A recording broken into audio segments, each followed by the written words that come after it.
Hello, race fans. Thank you for tuning in tonight on the Elite Racing Network.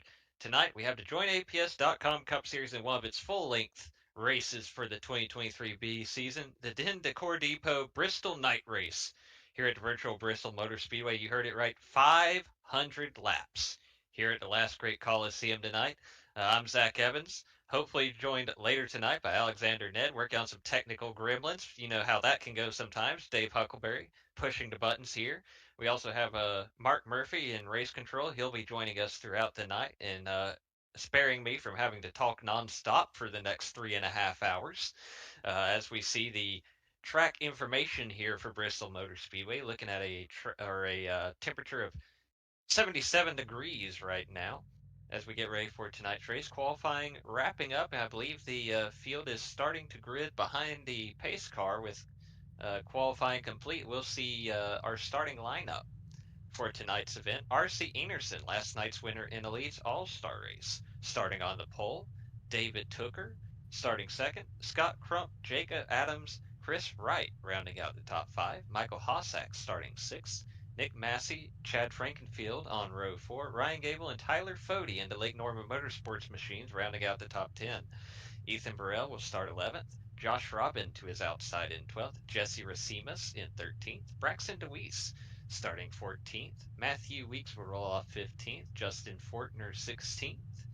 Josh Clark starting in the 17th position. Brent Jones will roll off 18th. Ethan Stanley 19th. Casey Hatch qualifying 20th. Jordan Owens starting 21st. Ryan Schold starting 22nd. Gerald Campbell starting 23rd. Jonathan Cutlip will roll off 24th. A pair of Thomases in the 13th row. Dylan Thomas, Johnny Thomas, no relation, starting 25th and 26th. Mark Rebelos will start 27th. Dustin Dewar starting 28th. Harrison Talon 29th. And Rory Collins in the 30th spot. Jeff Green starting 31st. Hunter Smith 32nd. Andrew Rucker 33rd. Kyle Hanshaw 34th. Justin Vandermarl 35th, and Garrison Hogan starting in the 36th position. Rounding out our field, Josh Personette starting 37th, Seth Rawls starting 38th. Mark Murphy is listed in 39th. Obviously, he's race control. He will not start 39th. Trey Holmes, if he answers the call, he did not set a qualifying time, but I know he was in the lobby practicing, so we'll see. I see him gridded, so it does look like he will indeed be the 39th starter in tonight's field. And thank you for that. Thank you for pointing out that I will not be race control and driving in the race this evening. Things to watch out for, guys. Tires are going to go well before the fuel. My calculations are correct. They can do over 200 laps on a tank full. And so I don't foresee fuel being an issue here. However, the tires are going to wear out. You're going to see delineation in lines. There's a big word for Dave. You're going to see different lines, Zach. You're going to see guys running high. Supposedly that chews up the tires a little bit more. Guys that are saving their stuff are going to be on the bottom. And so that's that's where we're that's what I'm going to be looking for. When do you take that final pit stop? I do not anticipate once these guys have enough gas to go to the end and they're comfortable on fuel that they will be on pit road, because I don't think tires are going to matter that much. Either way, Go ahead. Zach and Dave, I am very happy to be in the tower and not on that racetrack tonight. Oh, yeah, I think we're going to see plenty of carnage and chaos tonight. And I'm like you, I am, as long as this night might be, I'm very happy to be here in the virtual broadcast booth, hanging out with you guys, and not in one of these race cars where I'm probably going to get really mad at somebody by the end of the night. Well, and that's part of it, right? Guys need to be able to control their temper. This is a very quick lap, 14 and a half seconds. Who's going to be able to control their temper as R.C. Enerson launches away with the lead of the race? Hot pursuit, you have in hot pursuit you've got David Tooker, Scott Crump, Jacob Adams, and Chris Wright. Good jump there for R.C. Enerson. As I mentioned during the grid, he won the All-Star race for Elite last night, took home the $100 payday. That might buy him like a fluid ounce of fuel for his next trip to the rectangular-shaped oval somewhere between Columbus and, wherever. And But good for him. As we see, I do want to point out, we got a little bit of a substitute appearance here on the screen there. That's Jacob Adams in the one car. Normally we're seeing Josh Adams in that machine, but Jacob Adams piloting the number one for 21 Savage tonight, battling Scott Crump for that third spot at the moment. That is one bad fast dude, Jacob Adams. Very, very, very good stock car racer. Good to see him in this field. He's going to be a threat to win a race if he can keep it together for 5 years. Another name that kind of surprises me a little bit up there, but is familiar to our Elite Racing Network viewers, Michael Hossack, given the 24 a good ride. You see Chad Frankenfield jump underneath him in the Chad Wide number 15. You guys are familiar, guys and gals out there are familiar with the famous Chris Wright expression. Chad has made a paint scheme out of it. And Chris is thrilled about it. He loves it. Something he said finally caught on. Chris says a lot of things. Come on. Chris does say a lot of things. There are definitely words when Chris Wright is on the broadcast, but we love him to death. You see him working. You see him working below the 8 of Josh Robin. Oh, we got a spin. David took her around on the backstretch there. That's going to bring out our first caution of the night. David took her in the 19 car going around. We'll get the Mark Revelos replay machine up for the first time. I'm sure there will be many more tonight. We'll see what happened here to that Toyota for Pro Edge Racing. Looks like it just gets loose on them on a corner exit there.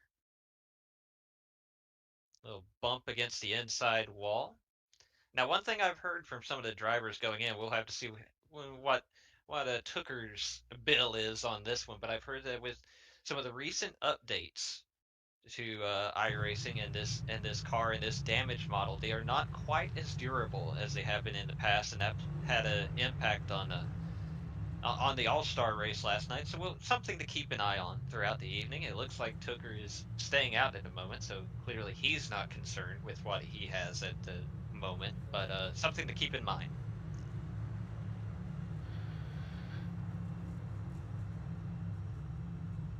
The cause of the caution is a self-spin by the 19. There is no damage to any other vehicles. The 19 has issued his first in-race tally. And that's what it sounds like when Mark Murphy announces to the field Yes, who is responsible for a caution.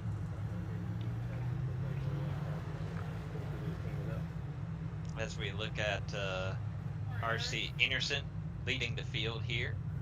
11 laps complete. Take a quick little look. Jacob Adams up to second now. Scott Crump in third in the number 90 Stay Tuned Sports Podcast Chevrolet.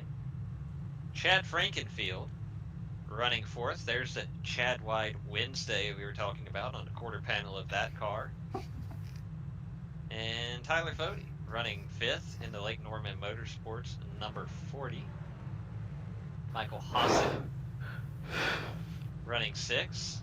A blown in my ear, Mark. Yeah, I don't know if this is turning into an ASMR broadcast already or what's going on. It's early for that. Chris Wright running seventh. Josh Robin up to eighth. Fun fact for you trivia nerds out there, the last time we were crazy enough to do 500 laps at Bristol, this guy won. And that's a good-looking car, too. I was at Bristol when Junior won the night race there. That's a lot of fun. I used to have that car sitting on my desk when I worked for a beer wholesaler. Got a little die cast of it. I wish I had it still, but I... Nick Massey running ninth in the number 48 for Mountain Man Motorsports. Rounding out the top 10 in the Hux machine, Ryan Gable. Jesse Racimas currently 11th.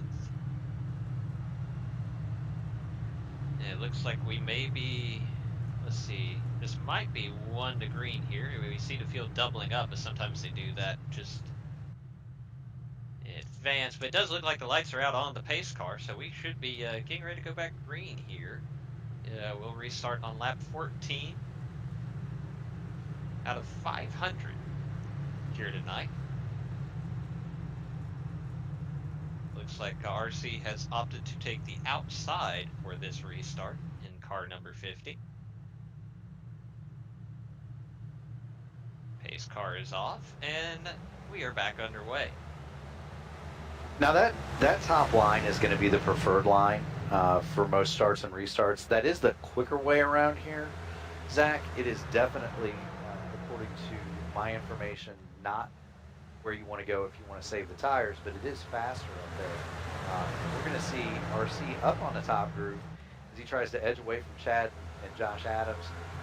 Scott Crump, Tyler Fody round out your top 5. Michael Hosick looking good there in 6th.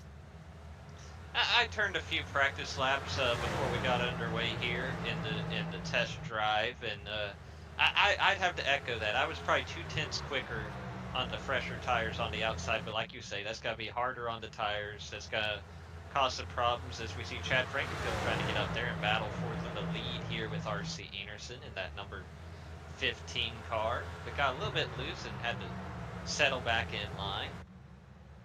Yeah, it's one of those deals too where this track is progressively banked, and so there's more banking up there.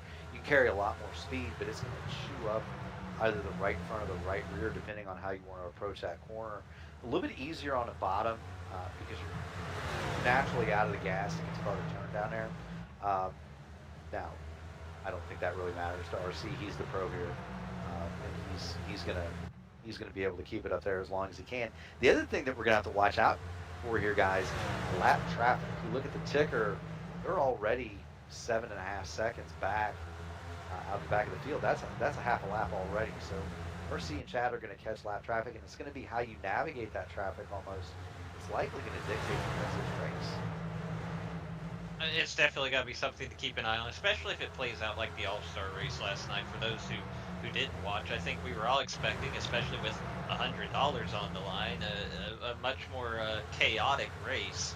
It actually ended up being fairly clean. Obviously, we've doubled the car count for tonight. It's not an All-Star race. This is all our Cup drivers here. But I think we were all a little bit surprised by how much green flag racing we got last night. And we'll see if that ends up being the case tonight or not. But certainly if we do get longer green flag runs, then that lap traffic is going to play a huge factor. Well, and that's the thing, Zach. A lot of people that are in the service, they'll decry every time we get, they'll decry racing in Bristol and Martinsville. Those tracks, though, can produce long green flag runs as long as everybody is clean and respectful. Especially at Bristol, there are definitely 2 or even 3 distinct grooves. You can run right around the bottom, you can run right on the seam between the cement and the concrete. You can run in the middle if you want, and then you can absolutely run that thing in the handsome Harry Gant line right up against the wall. So there are multiple ways around this track, and if the guys are respectful and they stay off of one another, it's nothing to be able to run 100, 200 laps in a row under green here. This thing could go really quick if they get into a rhythm for sure. Oh, we definitely saw a lot of respectful side-by-side racing. Now we've got a side-by-side battle for the lead, I believe, here. Yeah, Chad Frankenfield trying to get that inside lane working on RC Enerson in a battle for the top spot here. Like you say, the top is definitely the faster, especially on fresher tires. It's got to be hard early on to make that bottom work, but I think as we're going to see more and more rubber laid down on this track. We're going to see how older tires affect the way these guys are able to drive around these high banks at Bristol. And I think if you're Chad, you got to kind of keep doing that and keep RC honest here and keep the pressure on it. Well, and that's the thing is, you're looking at who's burning up what and where. You see RC gets that wiggle coming off the corner. That's going to be an issue. It's probably lighting rear tires up a little bit. Chad's letting off a little bit sooner. He's going a little bit easier through the middle. He's got a lot more traction coming off the corner, but you see RC's pulling away. He's maybe abusing those rear tires a little bit, trying to get off the corner. Is that going to show up? Not now. 50 laps from now. Remember, we go 200 laps from now on a tank of gas. So, who's abusing their stuff, what and where? That's kind of what I'm looking for. Because you kind of see that yo-yo back and forth. Chad gets in a little high. It's got to slow up the middle of the corner. It hurts him off. And here comes Scott Crump. He's all over the rear of that 15 machine. Scott Crump in that white number 90 car, pressuring Chad Frankenfield for that second spot. And don't look now, Tyler Fode's starting to creep into the party as well in that number 40. So this could be a pretty interesting battle here for the second spot shortly. And if they get racing too hard, Jacob Adams has got to get right back into the thick of things as well. I tell you what, 3 or 4 laps ago, Justin Fortner had the save of the year. He could have easily wrecked half the field there and saved the car right in front of Ethan Stanley. Ethan Burrell. What a save! What a move! What a great job of driving from Ford. 35 laps already in the books here at Bristol, as we're watching this battle for second continue to unfold here on the screen. The orange and white car, number 15, Chad Frankenfield. Scott Crump in the 90 car, running third. Now recall, Zach, Mr. Crump and Mr. Frankenfield have had a run-in or two in the past. That never happens. Are the bumpers going to get used? I would surmise probably not here, but those two are together long enough on this track tonight. There might be some front bumper or rear bumper action. Well, one thing to consider too, and we hate saying the nasty 7-letter word of sim racing that is netcode, but at these tracks like Bristol, it tends to be a little more pronounced because of the speed you carry around these high bankings and how close you run to other cars. And certainly, so far, so good. We haven't seen any issues on that front. Hopefully it stays that way, but it's always something that, when I run at Bristol, it's always in the back of my mind. Yeah, I mean, you got to account for it everywhere, but especially on a high-speed short track, you got to account for it. You really need to account for it. A place like Daytona, Talladega, just where the speed itself is high. I'll tell you what's bad is a place like iRacing Super Speedway, where you're going 250 miles an hour. Netcode at that place is always horrendous. But you're going to see a little bit of it too. You're going to have to be careful of it. Somebody who's licensed might give a little bit of extra room here, especially early. With 43 laps into this 500-lap affair. Do I really need to lay right there on that guy's door in the middle of the corner? Probably not. Might be a good idea to invest and let it go. Right now we see Chad Frankfield and Tyler Fode in that battle for third. Scott Crump did get up to the second spot, and behind them we also see that side by side there. But right now, all eyes on Chad Frankenfield, Tyler Fode battling for the third spot. Tyler Fode on the inside, Chad Frankenfield on the outside. And Fode got a pretty good run off the corner there. He's got to be able to clear Frankenfield as they cross the line to start lap 45. And that's got to give him the third position now. Chad Frankenfield under pressure from Jacob Adams. And Adams going to have the preferred line here for in that. Yeah, Chad didn't have much of a chance to defend that. He just slots right into fifth. He's got to have to get his head down and try and maintain this gap over sixth place that they have. Now we're looking at Ryan Gable and Braxton DeWeese battling side by side, and they're both trying to figure out how they're going to get around Josh Robin here. And Jesse Racimus is right there in the thick of it as well. This is all for 6th, 7th, 8th, and 9th on the scoreboard at the moment. One of the things I am watching, Zach, the 25 has been blinking a little bit, so I did let him know that I've been watching it. Looks okay. He has been blinking a little. This is a hornet's nest right here. And contact. Yeah, you got contact with the 70 and the 01 there. The 70 or Racimus, you almost want to try to go up the middle there. You almost want to try to go up the gut. It looks so enticing. And then that hole just closes on corner exit. It's so difficult, but that's going to be the cause of at least one caution. Somebody's going to try to throw it up the middle like that right there, and it's going to cause a huge mess. Looking, Jesse Racimus inside, Josh Robin outside, Ryan Gable.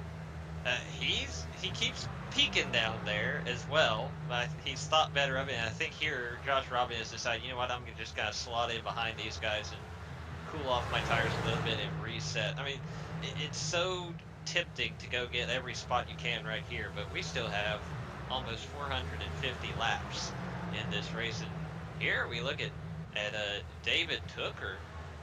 We saw him. He was the car involved in our first caution and knock on wood only caution so far. But he's made some quick work on his way up through the field, and let's see if I can find him on my. I'm seeing him in 11th. Is that correct? I guess so. So yeah, that's quite the run so far for David Tooker to get back almost into the top 10 already after that early spin.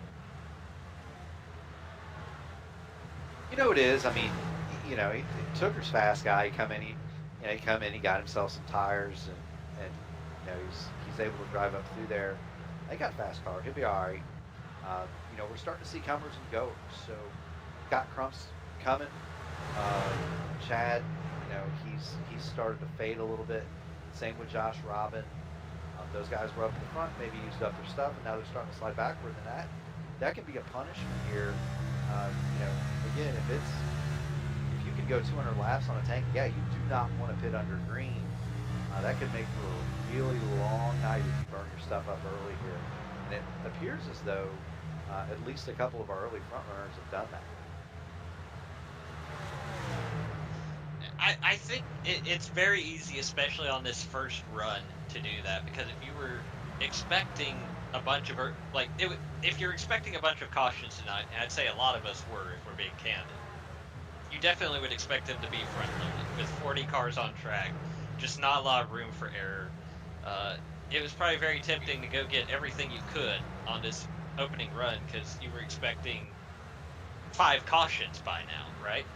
And instead we've had ourselves a nice little healthy green flag run, and some of those guys are probably paying for it at the moment if they went in with the approach of, I'm going to go as hard as I can because we'll get a caution in 5 laps.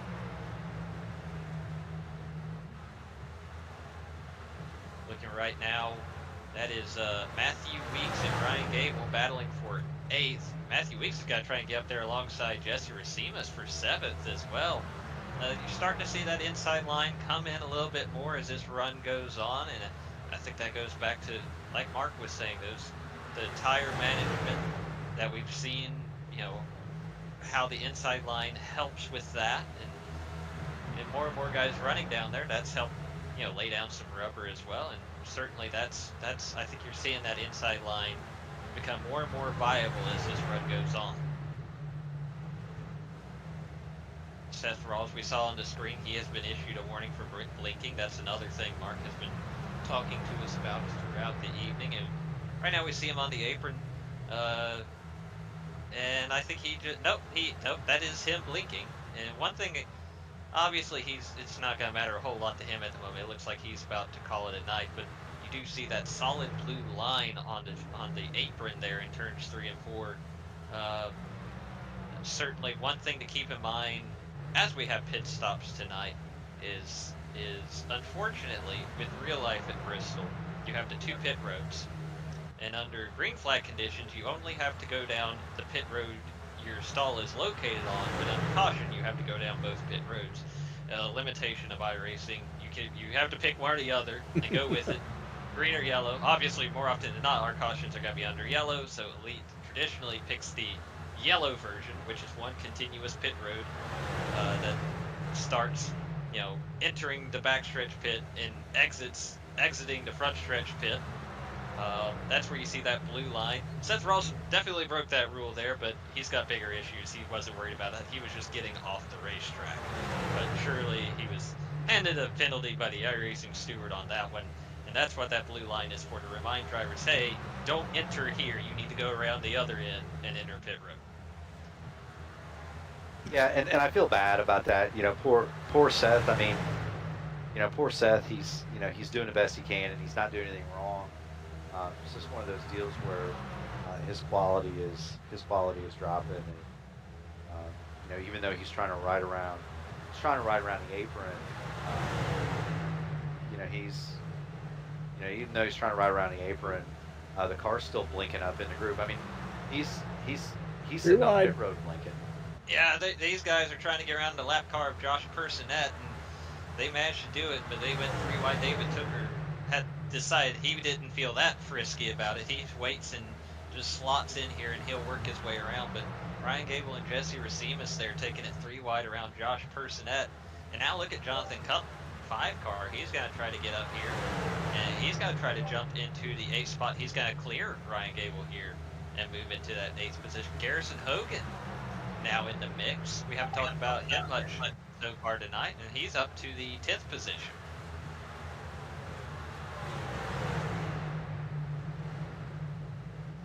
Garrison Hogan in that purple number 22, Fueled Up Racing, trying to track down Ryan Gable. That'll be for 9th position if that battle picks up.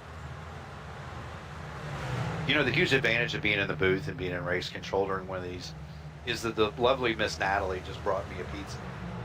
Oh, well, that's nice. And so, I didn't get a pizza. you know, Yeah. Dave, if you'd like, we'll send Natalie to Lafayette. She can spend some time at Harry's. Oh and my she'll bring you a gosh. Oh, 3 wide. Now, one thing I'm noticing here is some of these lap cars are going high, some of them are going low. That's going to add another wrinkle to this. We saw Gerald Campbell and Mark Revlos opted the high side there. Earlier, we had seen Joshua Personette stick to the bottom. Personally, for me, if I'm one of these fast guys, all I'm asking is for you to pick one and stick with it. I don't even necessarily care which one is, as long as you're not running the top in 3 and 4 and the bottom in 1 and 2, right? Make it consistent, make it predictable, and I'll figure out how to get around you. But definitely as we get more and more into this traffic and different guys are doing what works for them, that's going to be another obstacle to deal with for these guys. Yeah, I see mostly the lap cars are trying to stick on the bottom. The issues aren't coming from the lap cars; they're coming from the guys who are trying to use those lap cars to make up time on the track. We saw that, you know, the cars going 3 wide with the lead lap car because of the lappers causing that issue. Something else I kind of saw that we're going to have to keep an eye on. The guys running that top line, and Johnny Cutlip's done it a couple of times. They're getting up in that top groove, and they're kind of slapping the fence a little bit. You touched on, Zach, that the cars aren't as durable as they once were, and that's an iRacing update, and they do that to make it more realistic, of course. But it's going to be interesting to see, how many pops in the fence this car can take before you break that dreaded toe link. That's something I'm going to be keeping an eye on is guys that are inadvertently just kind of slapping the wall and damaging her car. David Tooker continuing his charge forward, battling with Chad Frankenfield for the 9th position. I think he's going to be able to clear him off the corner here. He does. So move David Tooker up to the 9th spot. Chad Frankenfield to 10th. Ryan Gable in 11th we see on the screen there. And now Ryan Gable's got to try to get back around Chad Frankenfield here. Oh, they do make contact there. And I know that was there was contact between those two drivers in the All-Star race last night. As fun as last night was, I'm sure there might be some leftover tensions for some drivers out there, especially since that race was also here at Bristol.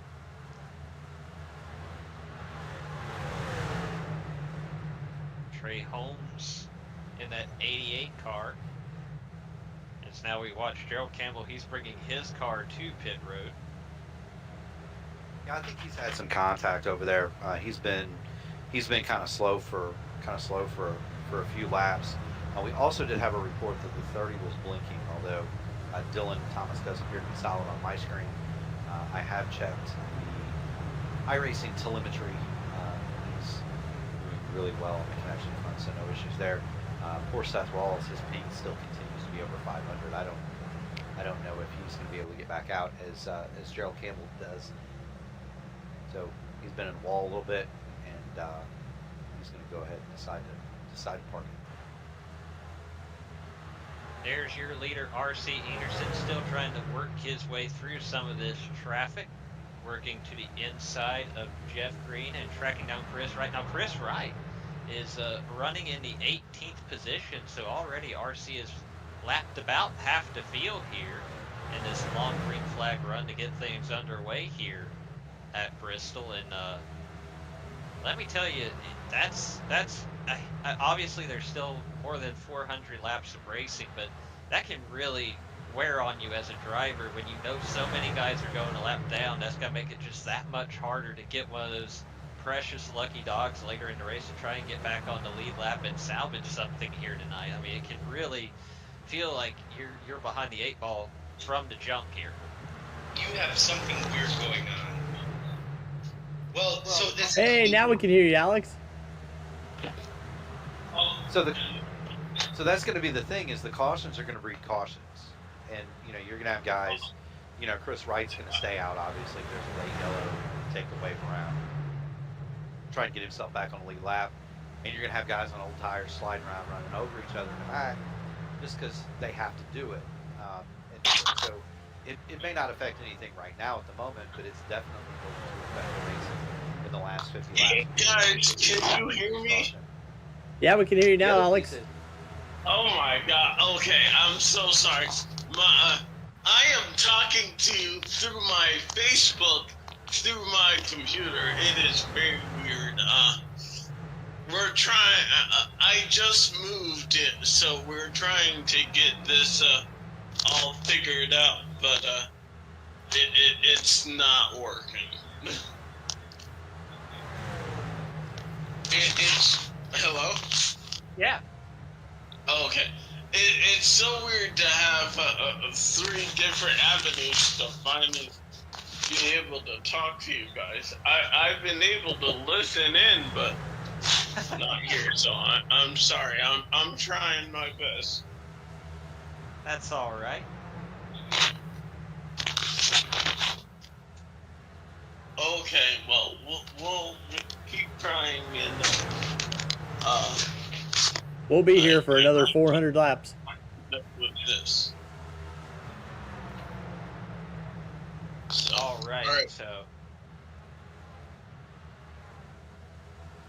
that was Alex Nedd with the report from pit road, as it were. And while that was unfolding, I want to point out, we saw R.C. Enerson lap both Ryan Gable and Chad Frankenfield. Those guys running 13th and 14th. Those were guys running up front when this race got underway, and now they're part of that massive group of drivers a lap down. I mean, R.C. Enerson is just putting the boots to him right now. There's really no other way to say it. But a lead of more than 3 seconds over Tyler Fode.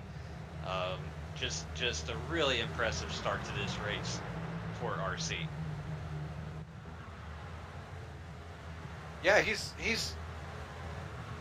out there. He's feeling good. He's going fast. He's got that 50 out in the wind, and you get in a rhythm at a place like this, and you can start laying down lap times. These are fast cars. That's Ethan Burrell just went a lap down. Chad's a lap down. Harrison Talon, Nick Massey just about to go a lap down. These are fast. Trouble. We got a wreck on the backside. Let's do her around.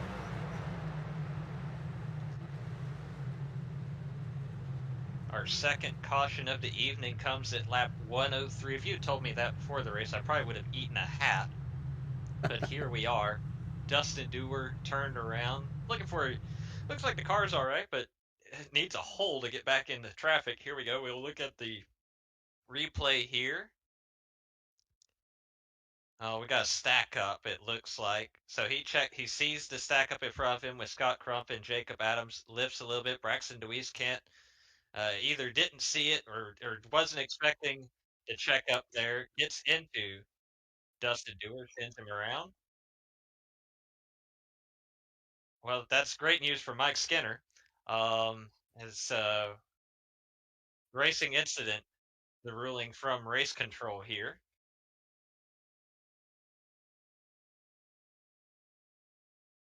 Oh, okay.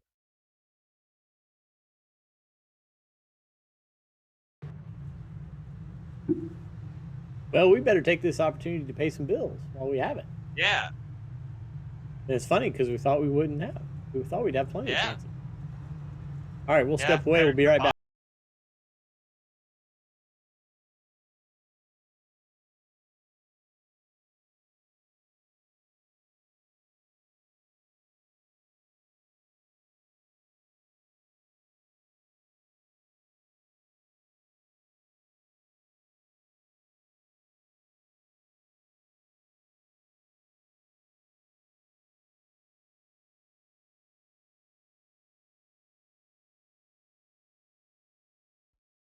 Racing isn't easy, but experiencing it is.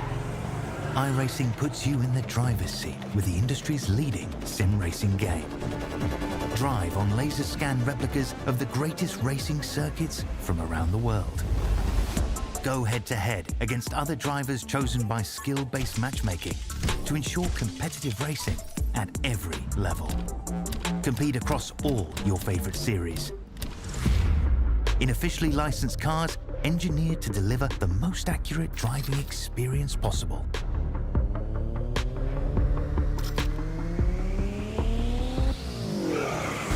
Join a race or host your own with players from across the globe.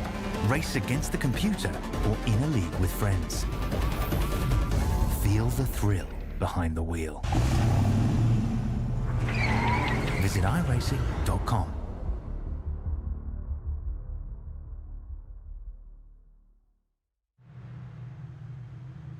And now I have pizza sauce on my mic. We're back, and now we know that Mark has pizza sauce on his.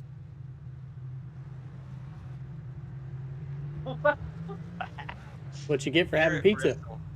Yeah, I was wish hungry. somebody had got me pizza. I wish somebody had got me pizza, but that's how it goes sometimes. I Like I actually said- planned ahead. I have a ribeye steak upstairs in the oven. You know, Dave, it's like I said, we can have Natalie bring you pizza. She'll stop off at Harry's and have a piece of chocolate there and come bring you your pizza. Nobody ever stops at Harry's for one piece of chocolate.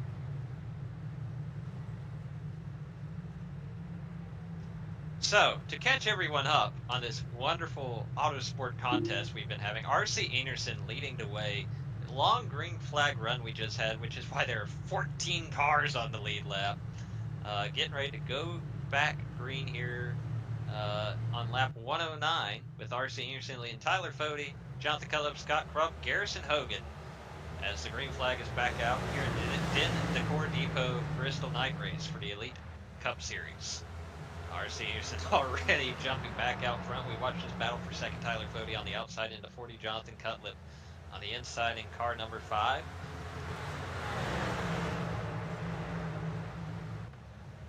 Now Cutlip in a battle with Scott Crump. Again, we're going to see on this restart that outside line with all these fresh tires.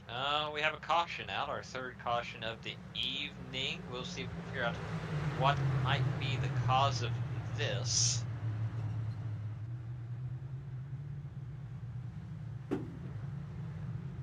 Maybe Michael Oh, Haas. they were avoiding somebody on the backstretch, it looks like. So I would say, yeah.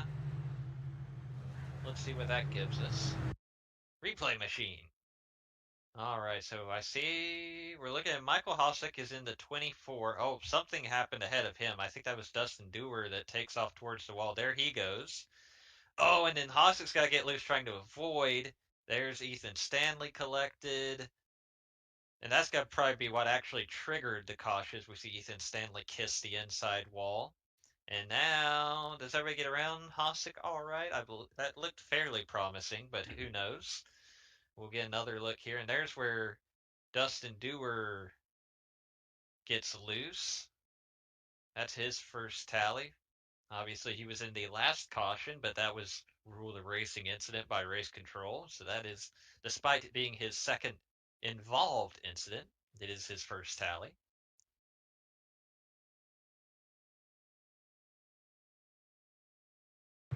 Okay, Alex is asking me to unmute him, so we'll see if we get lucky. All right, let's see what we got here.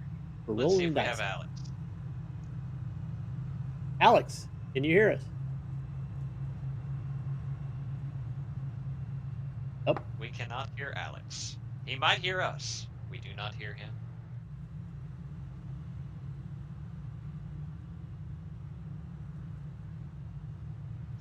Man. I do want to let you know, Dave. I did manage to get the pizza sauce cleaned off of my microphone. The world is happy to know that. A very important caution here for Mark Murphy to be able to get that right. And how do people not go to Harry's to eat the fine chocolates? You know, my dad was actually old enough that he did eat chocolate. I just at Harry's a couple before it went back to becoming a bar. Is this Indiana talk? I'm so Yeah, lost. you surely heard about the Prohibition, right? There was a time when you couldn't drink alcohol. So Sure. there was a place on the Purdue campus called Harry's Chocolate Shop, which Okay. sold chocolate at the time, but then also had a Sure. secret door. Of course. And once Prohibition was repealed, it just kept the name. Still Harry's Chocolate Shop, and is probably the establishment most known on. I see. So my wife went to Purdue, Mr. Huckleberry, and so I have, even though I went to Ball State, of course, I have spent many an evening at Harry's eating chocolate. I like their wings. They have great wings. I used to like going to lunch there, quite frankly. Yeah, my office was just a block and a half from there. I walked there a lot. Also, oddly enough, became the edge of campus where it technically wasn't Purdue University property when you went to across the street to Harry's. So that would be where people would walk to smoke. As much as I hate to interrupt this incredible conversation. This is a great story. We're just filling these 400 laps. Ready to go back green? We're going to try to go back green. We'll see what happens. Lap 116 going on the board here. R.C. Anderson again with the jump on the restart. Jonathan Cutlip has got to try to get that second spot away from Tyler Fode on the outside in car number 5. He'll do that. Now it's Garrison Hogan's turn. Can he make the outside work in the 22 car? As they battle for the third position, he's got to get the run off the corner here, and he's got to go right after Jonathan Cutlip for second. Oh, a little bit of a blink there. Had a blink? Cutlip. Yeah, looks like it fairly quickly rectified itself, but definitely a little bit of a moment. And we have a caution.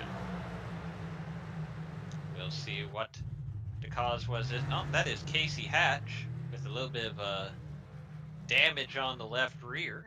We'll see what happened to the 14 machine.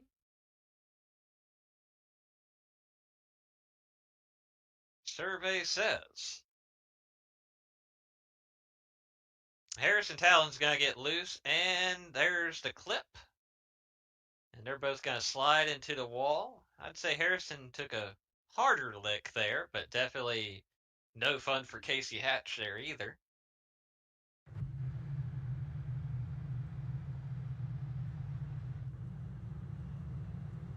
So that brings us our fourth caution of the evening.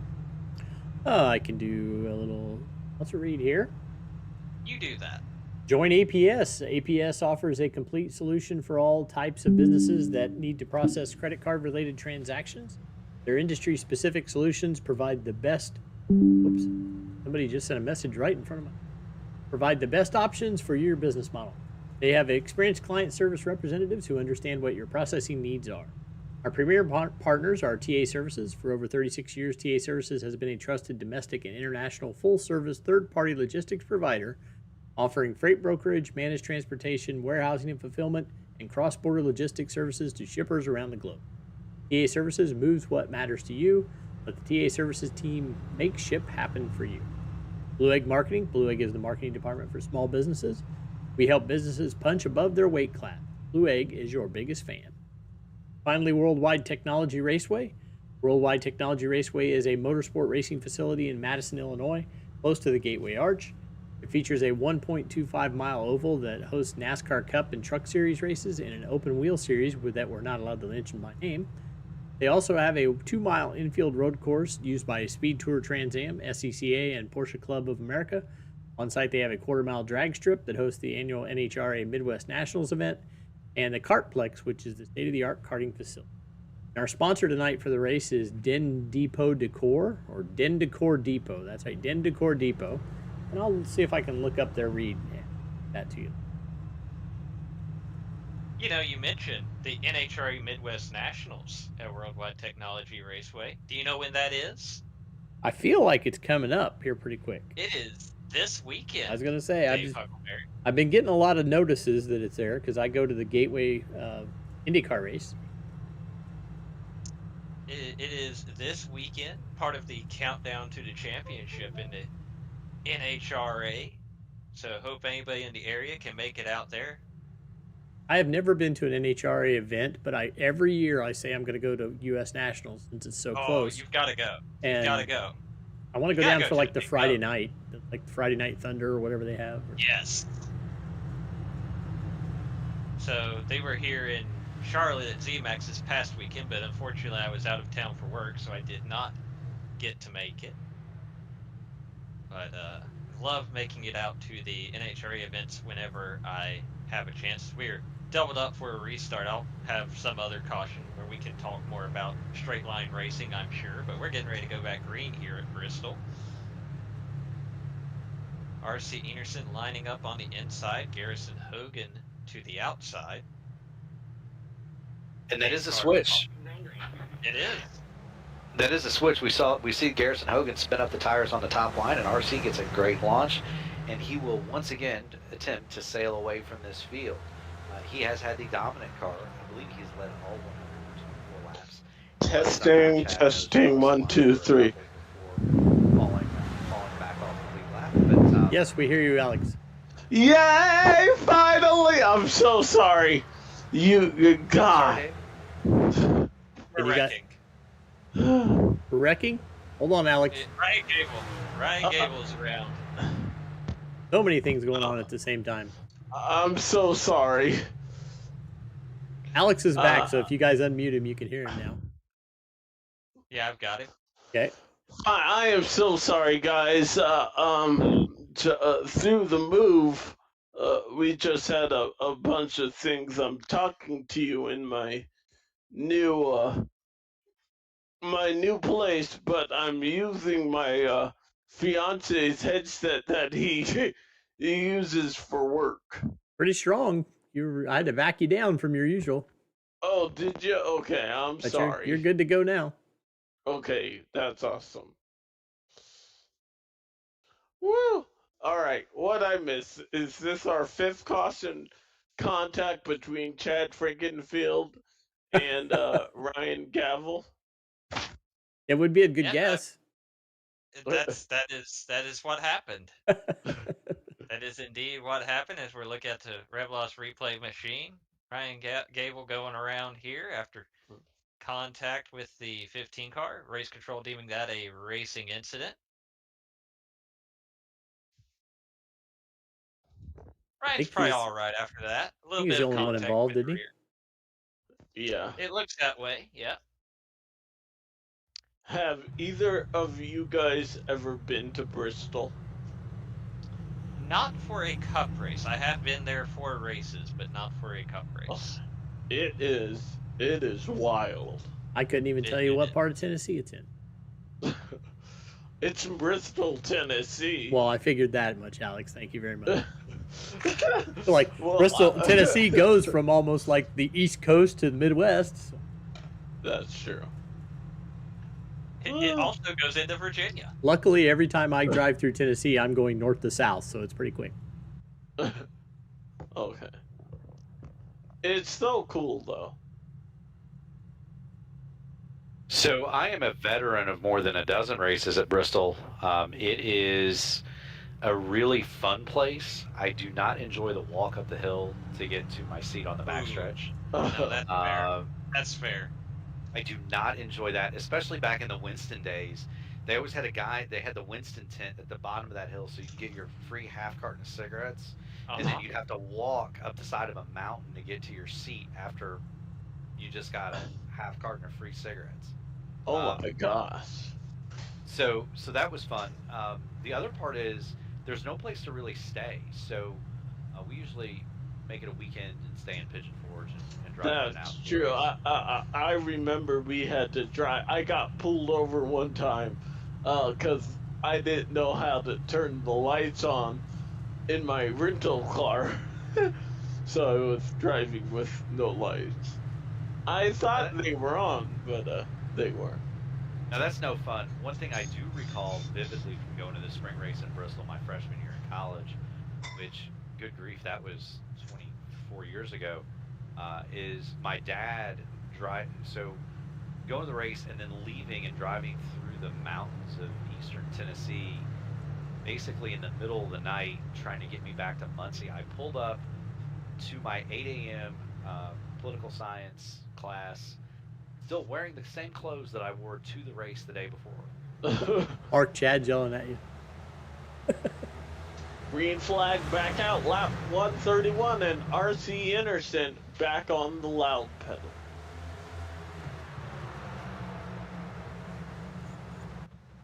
See if we can get that green flag. Oh, no, yellow flag back out. I couldn't even say it. No. Let's see what brought out the sixth caution of the evening here. Casey Hatch again? Ooh. 14 is rolling slow. And you saying again makes me think it's been a bad day. He got Oh, no, it's up there. Yeah. Oh, again, it's not even got to be his doing here. Those guys, that's Kyle Hanshaw and, I'm having a senior moment. Who's in the 12 car? Jordan Owens? Jordan Owens got together there. Casey Hatch, an innocent victim once again. A lot of netcode look like. That's kind of what that looks like. I agree. I mean, I guess it's possible that Owens spun the tires a little bit and it turned to the right, but I feel like that's more of a netcode issue. I think you might be right with that, Dave. And that is what race control feels as well.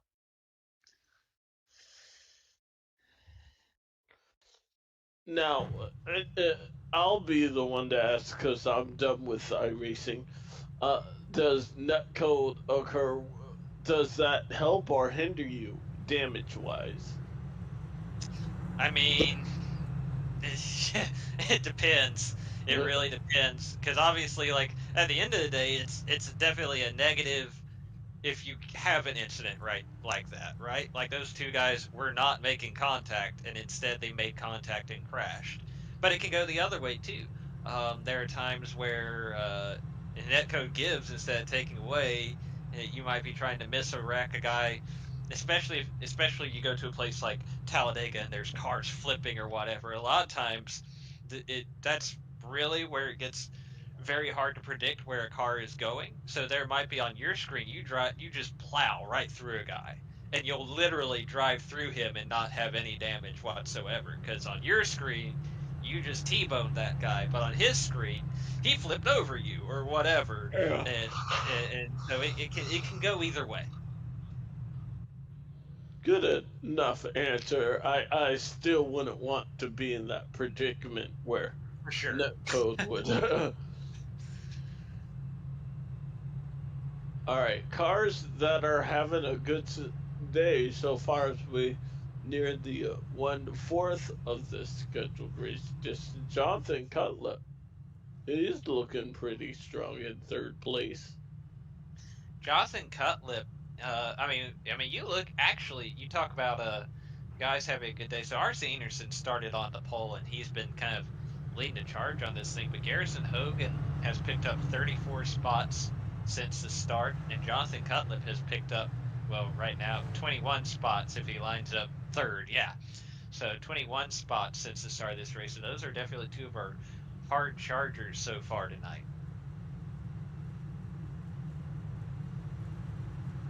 And that is saying something, considering it's hard to do, especially after a green flag run. At Bristol, pace car off. That can only mean one thing: green flag is back out. We're racing at Bristol.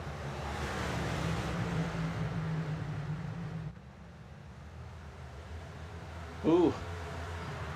Matthew Wheat almost getting to the side of Garrison Hogan right there.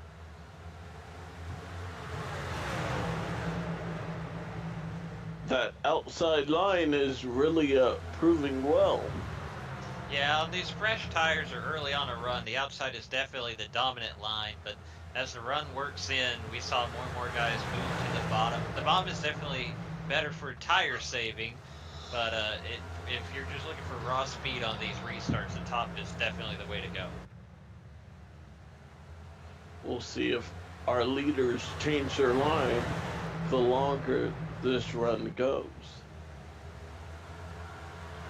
Yeah. Garrison Hogan has fallen back to 7th place after restarting 2nd.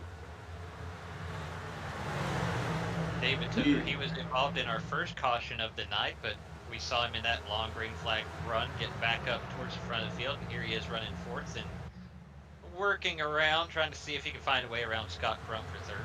No stranger to winning these long races, too.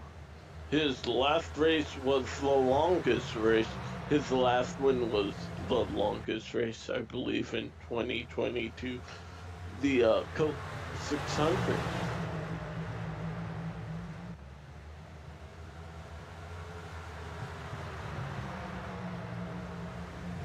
Scott Crump piloting for Lake Norman, the 3rd position right there. Ethan Bro having some new colors on that car. Burger King. Yeah, I'll spare us the song. I won't go into the full "Have It Your Way" jingle. Yes, but will you wear the hat? Will you wear the crown, Zach? You know, if we had a webcam function, I probably would throw it on just for Dave. But alas, you'll never know. Tease, you tease. I We know. have 350 laps to go. Yeah, that's plenty of time for Dave to figure out how to work up a webcam, right? Yeah. I just have to find a Burger King. That's all. Yep. BK, have it your way. Okay. Zach said he would spare you. I never made a promise.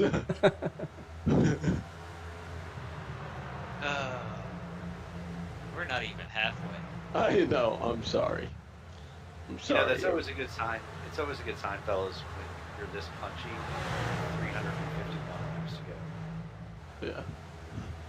We'll see if we are that way in 200 laps or so. This is looking like a nice green flag run, or dare I say anything? But we said it now, so. Too late. Those couple of cautions we got in a bunch allowed us to get back to 18 cars on the lead lap with free passes and as such. We'll see how long we go before RC Enerson starts putting some of those guys back a lap down. Our YouTube poll has asked on the over-under on the cautions. We set it at 25.5 because Zach thought that would get us some good action. We do have How'd that work? 25.5. We have 11 votes, and we have 64% say over and 36% taking. I'm Right gonna now the go under's looking under pretty good. tonight. Well, yeah, you're looking good now that you have the advantage of seeing we've only had 5 cautions in the first 150 laps. Yeah, we were Yeah. thinking up closer to 32 before we started the race. So my thought process behind the number, Alex, is the last time the Cup Series ran here, it was 11 cautions in a 250 lap race. But the last time we had a 500 lapper, which was way back in like 2021, there were 32 cautions in that race. So I was like, somewhere between there is the sweet spot, right? It's probably got to be more than 22, but it's not. Hopefully, it's not going to be 32 again. So I was thinking, 25, 26, somewhere in there. Oh my. But so far, we've been relatively well behaved here. But it's still early. It is early. It is early. Is that a King Hawaiians on that 15? I'm liking these different paint schemes here. So it's definitely inspired by King's Hawaiian, but it still has kicking the tires on the hood since that is Chad Frankenfield. And Okay. I guess Alex has missed the quarter panel message for this week. Chad White Wednesday. Okay. Why? Oh, so Chris Wright has coined the term Chad Wide here on the Elite Racing Network on, Okay. I guess it's Monday nights? Or is that Or- Tuesday nights? No, Chad goes They all run Chad goes Chad wide any night. Oh, I'm aware of that, but I'm trying to figure out And which, Chris I'm trying fills to in remember. everywhere, so he Okay. uses it all the time. It's Fair always enough. fun when Chad. It's always fun when Chad does it in a stock car, but it's especially fun when he does it in vehicles that do not have fenders. That adds a bonus. Well, here at Bristol, fenders just weigh you down. You know, I seem to recall a race where Dale Earnhardt Sr. Drove from the back to the front in a vehicle that had neither fenders nor a hood. It was down to The down good to old days. yeah, they never allow that now. It was down to the it was all rumpled up and he drove it from the back to the front. That might have been Earnhardt Labonte 1. I think it was. Yeah, because When he wrecked Labonte in '99, but Labonte still won. Or The one where- '96. 95 was when Labonte Or- won. Okay. Yeah. I think that was Earnhardt Labonte 1. Earnhardt Labonte 2 was one. Yeah. Yes. The first time I remember him being booed after a victory. I was there. It was the wildest thing I've ever seen in my life. Oh, really? I would have killed to see that man race. Just because, first of all, so Earnhardt was always a polarizing figure. You either loved him or you hated him. There was no in between. And Yeah. Eastern Tennessee the mountains in Eastern Tennessee are definitely Earnhardt country, just about like Talladega is. So, he had a lot of fans in those stands. The thing was, I don't think there's a race fan that will honestly say, they want to go, they want to go to a racetrack and see somebody and somebody else and knock them out of the way to win. And people there that night didn't appreciate it. And I never saw him booed like that before, and I never saw him booed like that again. But in that moment, he was the most hated man in Bristol, Tennessee, and it was a crazy sight because I've been to dozens of Bristol races, a dozen Bristol races, and seen some wild stuff. But I've never seen anybody booed, with the exception of Kyle Busch. But nobody likes Kyle Busch, unless you're a Kyle Busch fan. He's probably the only person that I would say is even close to being that polarizing. But Rowdy's polarization is it's second grade stuff. I mean, it was just a wild scene. It was one of the most amazing sounds you'll ever hear, because half the people were stunned and the other half were mad. Nobody was cheering. If we just seen something that was completely incredible, people forget Earnhardt had the lead in that race, and Earnhardt Labonte too. Dale Sr. had the lead in that race, and Labonte laid the bumper on him, had new tires, laid the bumper on him to get by. Earnhardt simply went down and The classic bump and run. well, but you got to remember Labonte did it to him 2 laps before. Okay. I mean, nobody remembers that part because it's Terry Labonte. Yeah. Everybody expects Earnhardt to lay the bumper too, but nobody expects. People always forget Labonte hit it first. Now, when Earnhardt Labonte won, the roles were reversed. Labonte had the lead, and Earnhardt was starting to do the field on fresh tires. The car that had a dent or two were 12. Might have been more modified at that point, but hey, aerodynamics don't matter at Bristol, and that baby was still fast. Speaking of aerodynamics not matter, we're starting to see that variation in lines. The other thing I've noticed in Alex and Zach is that RC has not sodded away from the field here as he did previously. Yeah, he's only 3/10 of the field up on Matthew Weeks. So not getting too far away. This is the battle for the 4th position that we're seeing between Foley, Adams, and Tooker.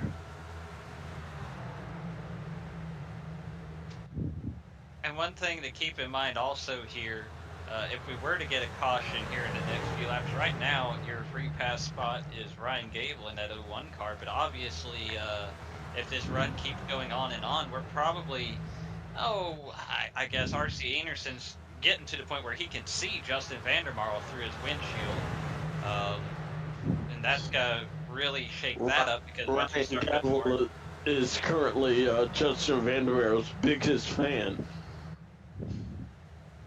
Sorry, didn't mean to interrupt you there. So yeah, we'll see how that all plays out if this green flag run continues. Yeah, I did go ahead and look and check RC's onboard. You can, they're about a straightaway difference. Yeah. So yeah, you can see them. You can see them off in the distance there. Not close yet, but getting closer. Most certainly going to be there in 10, 15 laps or so would be my guess. He's hauling those guys in pretty quick. And that's the other disadvantage about Bristol too, is the laps are so quick. You put the lap cars in the back, you get down a lap, and before you know it, you're down 5 or 6. Yeah. And if a caution doesn't go your way, it's very hard to be the next car one lap down.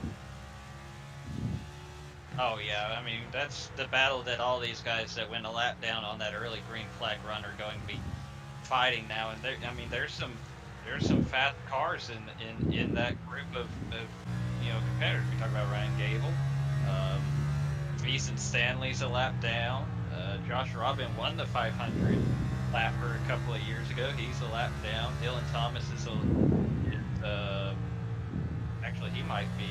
He's many laps down. So that's kind of how you end up behind the 8 ball here. We're riding on board with RC Anderson. It looks like the next car in front of him, I believe, is that Ethan Stanley? Not having the best of night, yes. He's already been involved in an accident, I believe. Yep, and he's currently a lap down, so that would put him 2 laps down. He's hoping for a caution, and he's hoping for it now. And RC Anderson moves to the inside, and he'll pass. It's easy to get 1 lap back, but in the world of NASCAR today, 2 laps is very tough. It's really difficult, and obviously you're telling yourself right now, look, there's still 300 laps, there are positions to be salvaged. You gotta keep kind of soldiering on, kind of like we saw Kevin Harvick do in the real life version of this race a couple of weeks ago. But it's pretty discouraging when you find yourself in this position.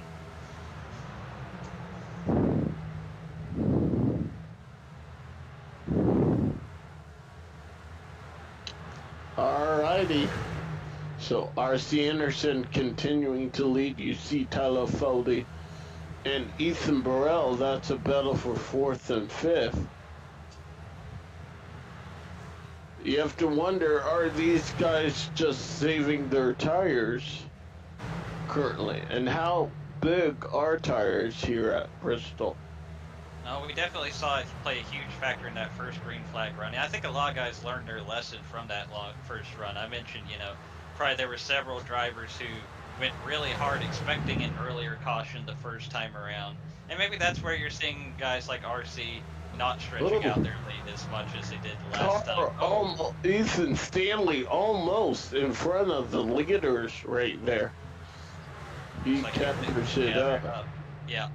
So, but I think you're seeing a little bit more of that. But I mean, Chad Frankenfield was one of those guys that he lost a lap on the first green flag or second green flag run. Really, he's gotten that lap back, and now runs in the 8th position. But he was one of those guys we saw go a lap down earlier, and definitely was running hard and faded back. And it definitely looks like he's been more cognizant of managing that tire wear on this run. He's still just 4 seconds thereabouts behind RC Anderson. Now he's in a bout with David Tooker for that 7th spot.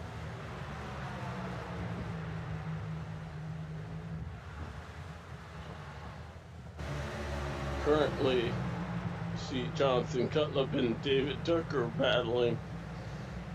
Garrison Halligan has fallen back to the 10th spot. This is the battle for 8th that we're currently looking at.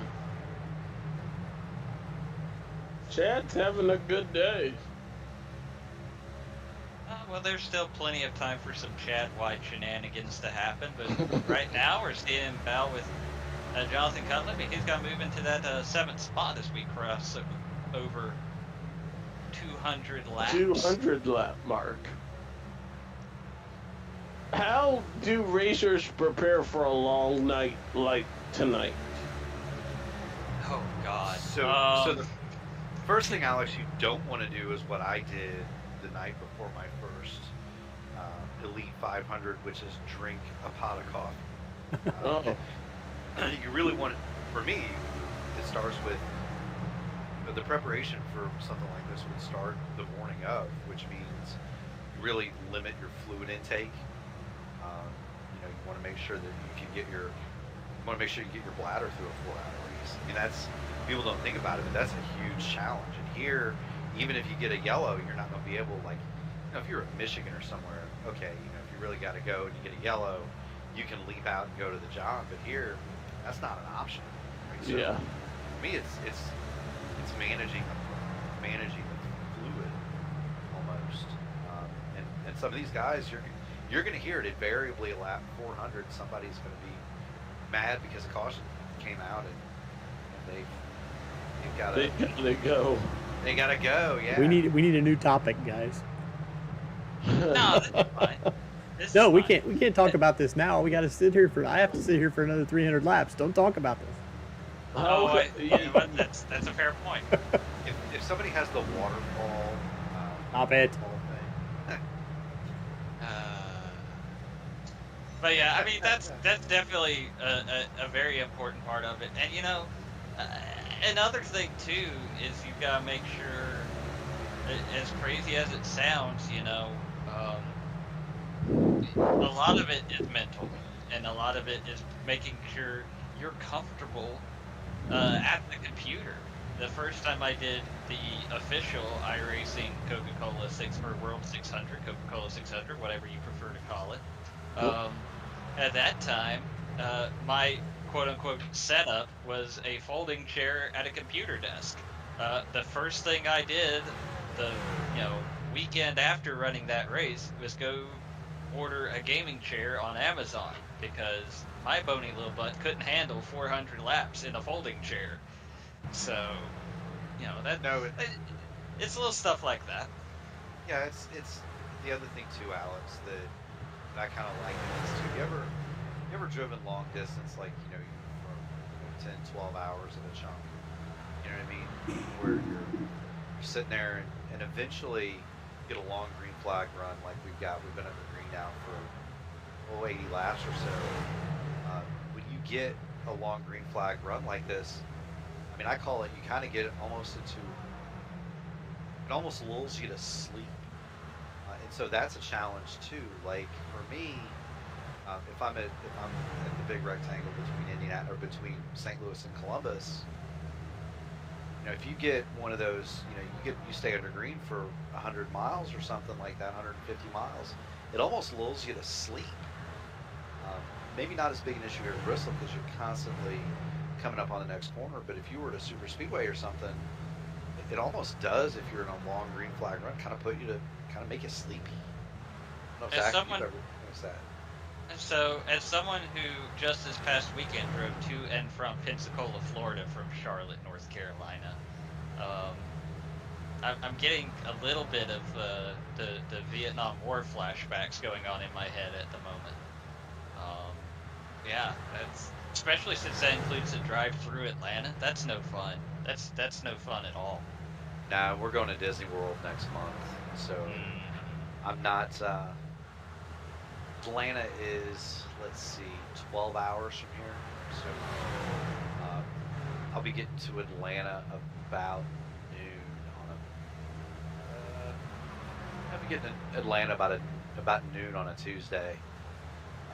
That's always dicey. Yes. Yes. I remember too as a kid, you'd go to Florida and you'd get to the Georgia state line. You know what I mean? And Atlanta's only And you 5 think, hours. oh yeah, I'm in Florida. Well, yeah, because the Georgia state line's only 5 hours from southern Indiana. People forget, southern Indiana is equidistant from my hometown of Chicago as it is to Atlanta. Right.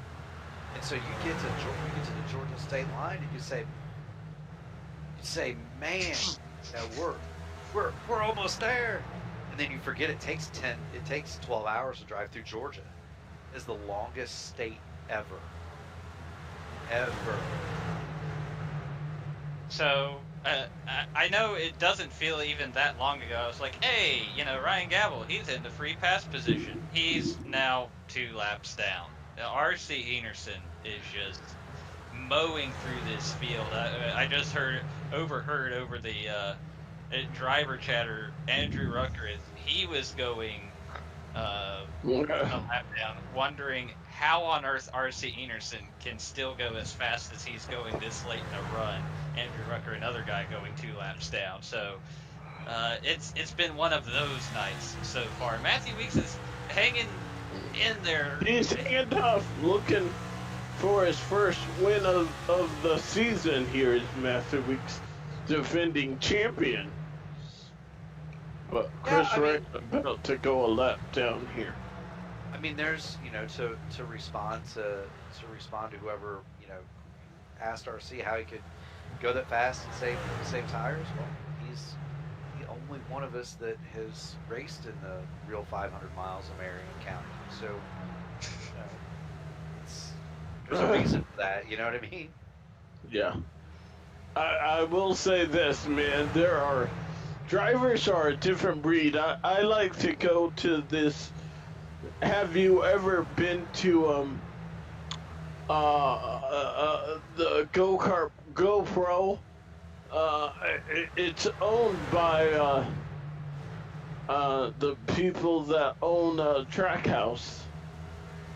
Yes, I have not done that, but maybe Dave has been to Sarah Fisher's place in Indianapolis. Okay. Yes, I have. Well, I'm just like, there are times are like 2 seconds. Real drivers' times are like 2 seconds ahead of me, and I'm like, I think I'm flying. I'm like, where do you pick up 2 seconds? So these drivers are a different breed. Oh wow, look at this gaggle of cars. Yeah, that's a certified mess, and if that ain't a mess, it'll do till the mess gets here. Got 8 or 9 cars in a wad right all there together. You got fast cars, you got slow cars. That's our next caution. Well, now we don't want that, Alex. But you got fast and slow cars, and you got guys. Some of them are in high line, some of them are in low line. And hopefully, they're all being real careful through there. But yeah, I mean, I get that. I had the distinct pleasure of, on that track with Tony Kanaan and some others, and you run as hard as you can, and then guys, they've got speed that I don't know where they get it from. And R.C. Enerson right now, I mean, he's got speed that nobody else can match. He's starting to just slowly drift off into the sunset. Who was Andrew Rucker? I think got a piece of the fence. Or Ethan Stanley. No, Andrew Rucker. Andrew Rucker in that blue and white 64 car. Right now we're looking at a side-by-side bout with Trey Holmes and Ethan Burrell. That would be for the 8th position.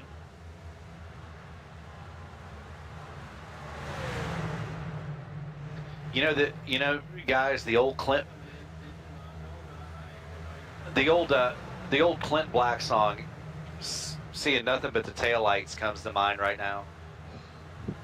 And we talked about, over the course of these long green flag runs, that's where you're starting to see the bottom come in. RC almost got a piece of one. It looks like Ryan Ryan Gable Gavel. has had about all the fun he can stand at the moment. He's Yeah, gonna make pit road. He I'm did. hearing you say he blew a tire. Well, that'll do it for sure. Yeah, speaking of saving the tires, Ryan Gavel did not save his. He meatballed the right front. And Can you under green? Because he did not make a stop there. Can do regular under green because pit road is split here. So it is do the treat. Oh, go ahead. It's the full pit road, Alex. Okay. It's the full pit road. He can't even get it in the box. He slid through the box there. Really unfortunate for Ryan Gavel. Fast car early. Cut down a lap. Now he's going to go down. Going to lose, what, at least 3 here, right, fellas? Yeah. I'd imagine at least, especially like you say, one of the limitations of iRacing is you can't have a separate rule for green flag and yellow flag for pit stops like they do in real life. So he had to do the yellow flag full trip down both pit roads, and that's just Under green. That's forever at 35 miles per hour. He's gonna be flying though. He'll probably be the fastest car on the track because we're now 9 laps away from halfway, and I believe we went back green on 135. So this is the longest green flag run of the night. So I'm seeing Ryan Gable at 6 laps down. He was 2 or about to go 3 down when he had that tire issue. So that tells you how much time he lost. I mean, you can have the fastest tires on planet Earth. That's so much time to try and make up. It is, but you know what? If this thing just keeps staying green, old Gavel might not be in too bad a shape because he needs to cycle through. Yeah, and that's going to take another 100 laps though. But he has turned that 01 into a rocket ship. We talked about RC driving off of people. Ryan Gavel has left RC looking like he's tied to a post, and he came out behind Henderson in that exchange, so he's already made up one of those laps. Now 5 down. So one thing to keep in mind also, I mean, I don't think we expected this to be an issue, but it's been almost 150 laps at this point since we've seen a lot of these guys up front like RC Anderson and Matthew Weeks. Most of those guys pitted at lap 105. If this green flag run continues, we might actually see a whole bunch of green flag pit stops, especially if tire wear to the point of tires blowing like we saw with Ryan Gable, it becomes a more frequent issue.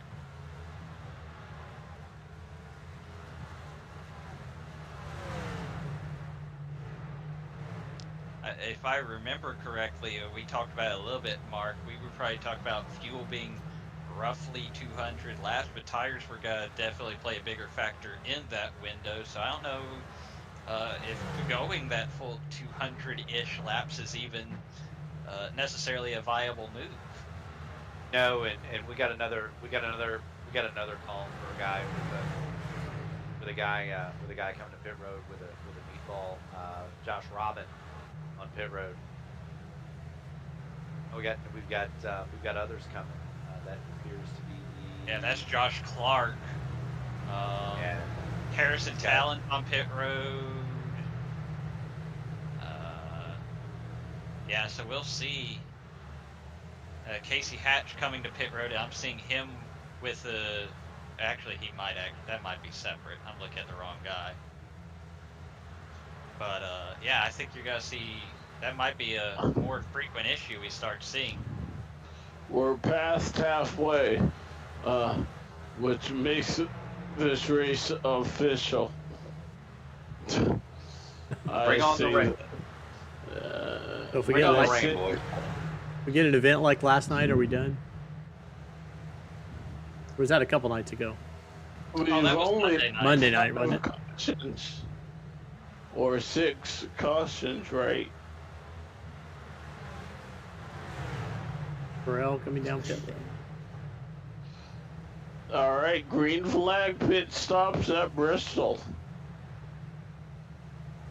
And as you mentioned before, everyone having to do the full pit road uh, length. You cannot. We talked about that advantage with the fresh tires. Ryan Gable just told everyone he feels like he's racing against legend cars right now. So that's the difference. And I mean, for somebody like Ethan Burrell here, if he can get back out there and use that get that undercut going. I mean, we'll have to see for some of these other guys, maybe in the top 10 or whatever, if that's not a viable strategy. You're not gonna outrun RC on pace, right? So you try and get a chunk out of him here and pit before it. Well, and that's the thing I was kind of thinking about too. Old Gallo's been lamenting his luck and getting that meatball for tires, blowing a tire, whatever it was. If this thing cycles all the way through, he's going to be right back either one lap down or on the lead lap, and then you just need a fortuitous caution because he's already made up a lap. If you're looking at where Gavel is. Speedway in relationship to RC, he's catching him in a big old hurry. So Johnny Thomas was just on pit road with a flat tire. Dustin Dewar now coming to pit road with that same. We're calling them flat tires, obviously. It shows up as a meatball for the drivers. You can't visibly see the flat tire, but it's effectively when the tire wear on these cars reaches zero, for lack of a better description, and that's when the iRacing service will let you know you have to bring the car to pit road, and that's what we're starting to see more and more of. I don't believe that's the case for David Tooker. This appears to be just a call on his part to go ahead and get fresh tires here. As he shoots through the pit stall there, that's going to cost him a little bit of time. Something that you can kind of maybe you can kind of think about it as you watch this. You get guys. One thing that can cause the fronts to overheat like that. Is if these guys have twisted that brake bias all the way up to the front to cure the handling, you could wind up frying a right front tire. I'm seeing a black flag. I'm sorry to interrupt. I'm seeing a black flag, not a meatball, a black flag for Kyle Hanshaw in the 46. So I don't know if that might be speeding on pit road or what happened there. Chad Frankenfield was another driver who did have to come down pit road with a meatball for the flat tire. I was gonna say you can't adjust your brake bias, right? You can adjust the brake bias, and you can even there to a certain extent with the in-car tools, you do have the ability to adjust within a range from your starting point. Actually, I'd have to double check with the next gen. You might actually have the full range to work with. I can cheat real quick and look. No, I think you can actually do the full. Yeah, you pretty much have free reign to adjust the brake bias in the next gen car, which is actually huge compared to most of the stock cars here on iRacing. That's the thing too. In life, don't they have control over the sway bars or some sort of a rudimentary weight jacker in these things? Yes, but they took it away. Of course, NASCAR would take it away. Why let the drivers have any adjustability in the vehicles at all? I will get off my soapbox now. I don't know what happened with Jacob Adams, but he just towed. So I'm not sure if he had an issue getting on the pit road or what happened. But on my screen, I was keeping an eye on because he was another driver showing up with one of those meatballs, and then he came to a complete stop and then towed to his pit stall. So the all-seeing eye sees all. We'll look back the hard way here. Oh, he didn't make it. We're gonna see. He's gonna try down the pit road here. The end of pit road here. He catches the attenuator pretty hard. Just trying to get on a pit road a little bit too hot. Can't get the thing turned. There's no grip on that little intermediate area banking there, and he just clouts the into the orange barrels there.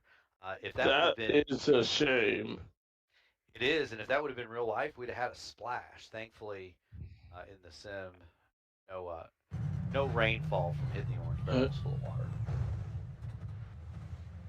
And Sudden I never stop. thought I'd have to call He green was flag on pit the stop. lead lap, right? I believe he was one of our lead lap cars. Oh, and RC Anderson has a handful here trying to. I mean, he's still leading. He's still got a fight, but he's got all these guys with fresh tires just swallowing him whole at the moment. And this is very stressful as a driver when you know those guys are charging up with those fresh tires. As we see Nick Massey come down pit road, easy for me to say. While RC shows him the rear end of that number 50, Tyler Fode and Scott Crump have been waging war over second and third for about the last 10 laps. I think Fode finally has it, but those two have been going at it. Those two Lake Norman, they've been going at it hammer You and wouldn't saw. know they were teammates tonight. Well, I mean, they race each other with a lot of respect, and Scott on the bottom and Tyler on the top. You know what I mean? They were running different lines, but eventually Fode prevailed, and he is now setting sail after RC. He's been the first one to have that lead, or he's been the first one really that's gained on RC Anderson in the last really good half hour. He's starting to take bites out of that lead. It's down to 2.6. It was almost 3 seconds at one point. Now, I can't believe I'm saying this, Mark, and feel free to just slap the taste out of my mouth for even to suggest. RC Never mind, RC Anderson's coming to pit road. I'm going to cancel that on spot. What were you going to say? Well, I was going to say, we had discussed, obviously, how important tires were and all of that, but the fuel window was somewhere in the neighborhood of 200 laps, the best we could tell. Was RC crazy enough to stretch it to, say, lap 300 with his last stop being at 105 and try to make it his only stop of the race if we go green, God forbid? You know, honestly, I don't think that's a bad move at all. I don't think it's a bad move at all. I will say this: I looked at my VRS telemetry, and in the rather slow off the pace and in the way laps that I did at practice, it said that I could do 252 laps. So Wow. I'm assuming the window is much shorter than that. These guys were lapping Sure. 3/10 quicker than I would. Now, I don't drive this car, but they were lapping 3/10 quicker. So my assumption is, they were on the gas a little bit more. Call the window somewhere between 2 and 2 1/4. And if that's the case, RC might be right on the number. I mean, certainly a big part of this deal is preparation. They're going to know what the windows are. Yeah. And he. Do you think we've seen our last caution though? Not a chance. No. Not a chance. You've got too much. You've got too many different tire agendas out there. There's going to be comers and goers now. Not only that, but you're going to see guys start pushing and shoving here. Once you get to lap 400, the intensity starts to ratchet up. Especially when you got fast cars and slow cars and guys on different tires and sliding around. Like Ryan Gabble, he's gonna have to stop again. You know what I mean? Yeah. So you're always gonna have this fast car, slow car tension. There's always gonna be one guy driving around in a Formula One car looking at legend cars, because it's just the way it is. You know what I mean? Looking at our top 10 right now, only one car is on the lead lap. And Scott Crump slowing down right here. I want to point out, Jesse Racimas definitely got some, I would assume, speeding on entry. We saw him lock up on his way onto pit road. He was held a long time into pits, and that's going to cost him a bunch here. Well, and I didn't get a call. That's something you can waive. Although here, it might be advantageous to take the 40-second hold, as opposed to having to go all the way through pit road again. To be completely honest with you, and I'm sure that's something these guys have calculated out. Right? Is if we were at Fontana or somewhere like that, you'd have guys screaming to waive the black and take the drive-through. Here, I don't know. I think you might be better off taking the penalty as opposed to doing the drive-through. Right now, Tyler Foley is the only car on the lead lap. Yeah, right now it looks like he's pretty much our lone holdout at this point, other than Ethan Stanley, who is oh no, he pitted at lap 193. Excuse me. So yeah, Tyler Fode's going the extreme opposite. He's taking every drop of fuel out of that car. He wants the freshest tires when all of this is over, and we'll see how that works out for him. Well, the extreme overcut here. What Fode needs now is a caution. I mean, he's looking for a yellow and get this whole deal trapped 2 laps. Get this whole field trapped a lap down. If caution flew right now, you'd have essentially 6 cars on the lead lap, Fode with the fresh tires, and everybody else would be trapped 1 lap down.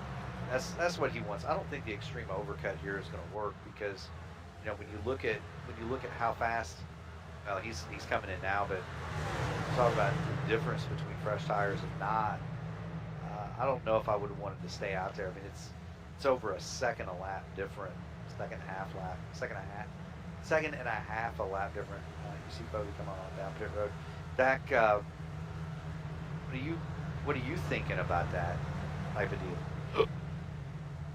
I mean, I tend to agree with you. For a guy who is running up front, it's a pretty extreme swing on the strategy standpoint. I love personally trying a strategy like this because I love being the guy passing guys when we get down to the end of the race. So I love taking the overcut every chance I get. And I think it does help if you're mid-pack or something like that to get that advantage around guys you're having a hard time getting around. But it's tough when you're running up front. It's almost you got to do something different to challenge RC tonight. Doing what he does isn't going to work, but you also don't want to get so far off base that you take away any shot of running with it.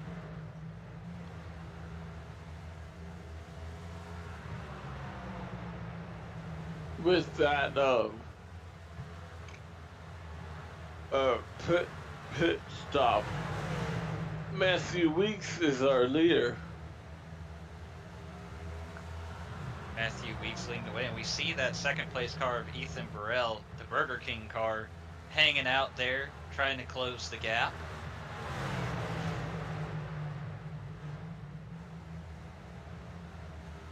RC's coming hard. He's making about 7/10 a lap. These two. Him just back there. 197 laps to go. Working lap 03, and this is the longest green flag run of the night. Now, RC is coming, and Dave just mentioned that, but I'm interested to know when Matthew Weeks stopped as opposed to RC. RC obviously 20-lap-old tires. When did Weeks stop? 267. Okay, so we're 20, 30 laps on the tires. That's about when they start to fall. It's about when they start to fall off.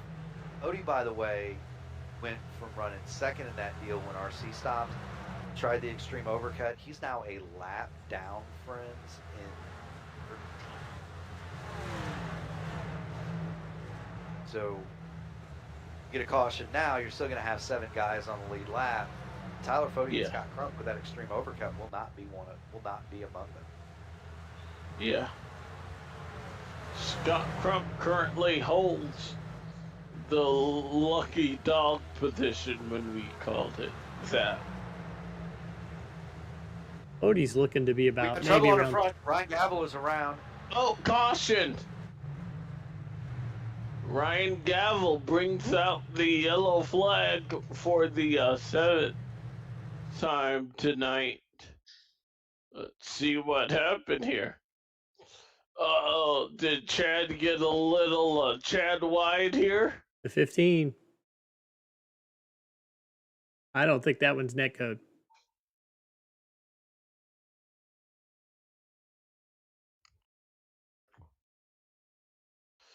And remember, Ryan was the very first to pit, so he would be on the oldest set of tires here. Yeah, Chad was just probably ready to go. I think he was having a hard time gauging how fast and where it was going there. I do want to see. Let's see behind this. You see Nick Massey. Okay, they just did. Yeah, they avoided contact there. Jesse Racimus and Nick Massey.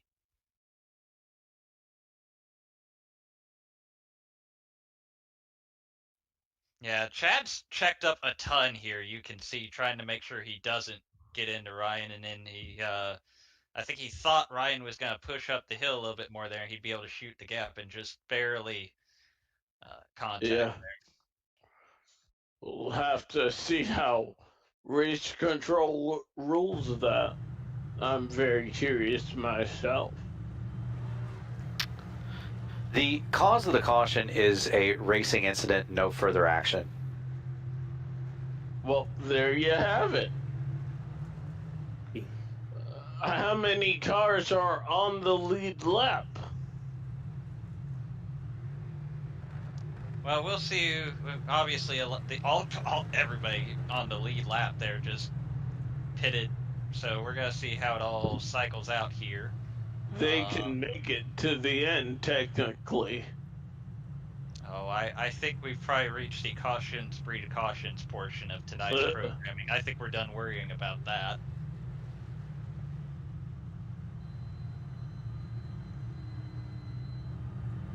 Sorry, Well, I don't know if you guys could hear that beep. I don't know what my Your French fries are done. To be is burning.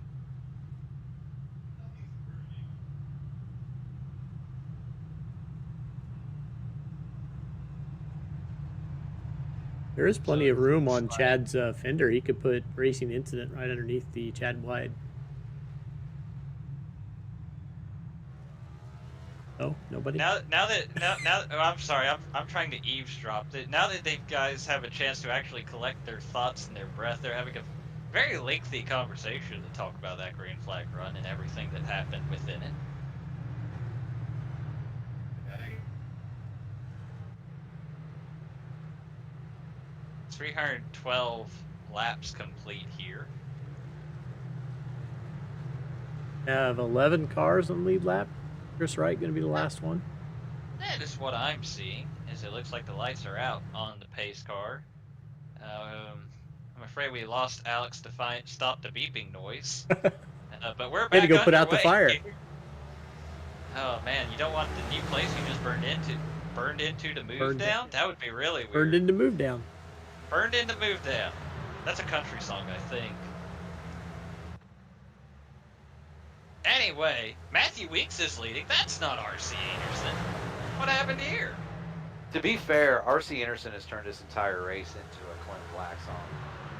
Over-under is 10 laps before he drives by the 11 here. Everybody's got 4 fresh tires, 11 cars on the lead lap. By the way, the reason I called that a racing incident is there was a massive speed differential, and Chad Chad basically had the brakes locked up and couldn't get off of it. There's nothing more that the 15 could have done to stay out of trouble there. Is kind of what it is.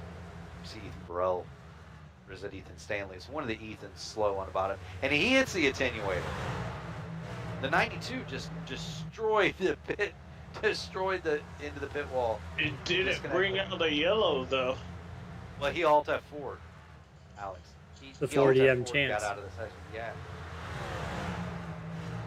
Wait, that was wild, David. If you can go back and find that, he destroyed the attenuator and then alt F4'd out.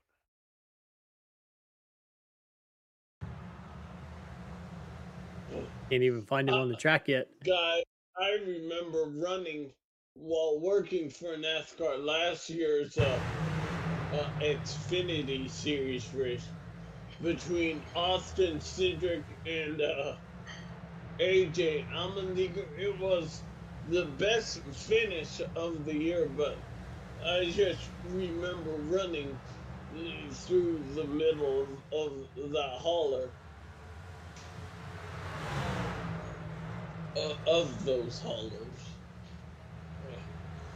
You don't know how much a half mile is until you have to run it.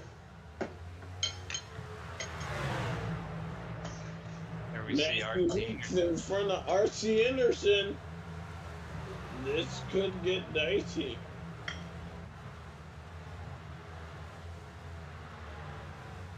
And it looks like we're already starting to see some traffic in front of them as well.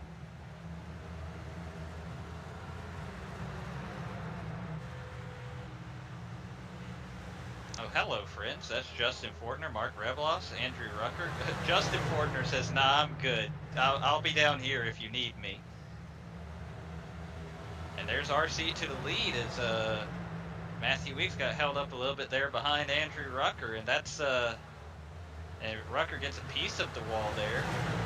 Johnny Thomas is up there.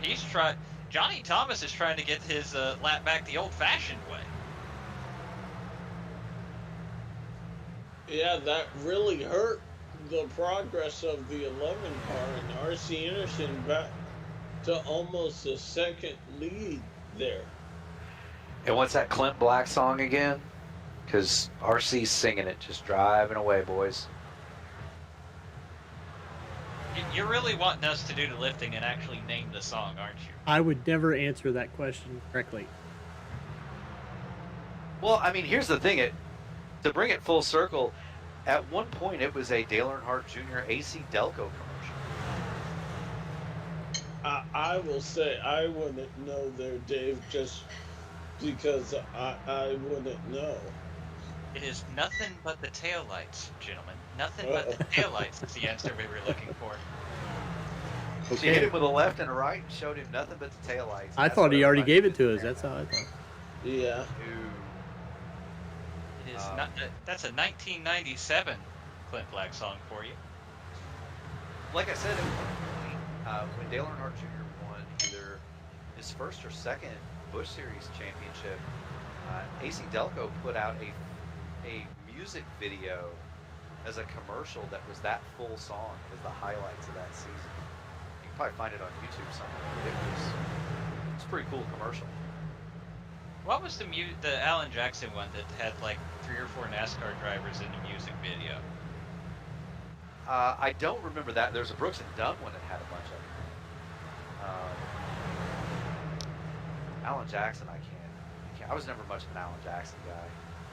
Too corporates. Okay. I'm much more of a Hank Williams and Johnny Cash kind of a guy. I'll allow it. You know, Hank Williams sang a song about what everybody that didn't like Hank Williams could do.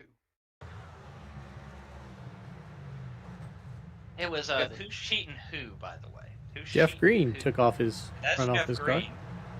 Jeff Green. That's no good. I believe we saw a broken toe link there. We definitely saw a front bumper panel go flying off. Meanwhile, Johnny Cutler's been trying to wreck for the last 10 laps, and somehow has managed to save it every time. That car has been wicked loose on corner exit. Jeff Green did disconnect after that contact. And then the pit road to stay green. We have a report in the YouTube chat from Ethan Stanley. Got netcode damage within the first 50 laps, and my car drove like a boat. I hate this place. Well, hold back, Race car- Ethan. Tell us what you really feel. Race cars that drive like boats, I can say from experience, 2 out of 10, not a good time. Do not recommend. Does that mean that Ethan Stanley boasts to fill this place up with water and turn it into a fishing pond? Don't He say that. might. NASCAR will do it. He might. Hey, they've covered it in dirt. It wouldn't be the craziest thing. I'll say that'll be the next thing they do. Oh, contact there. I like the dirt.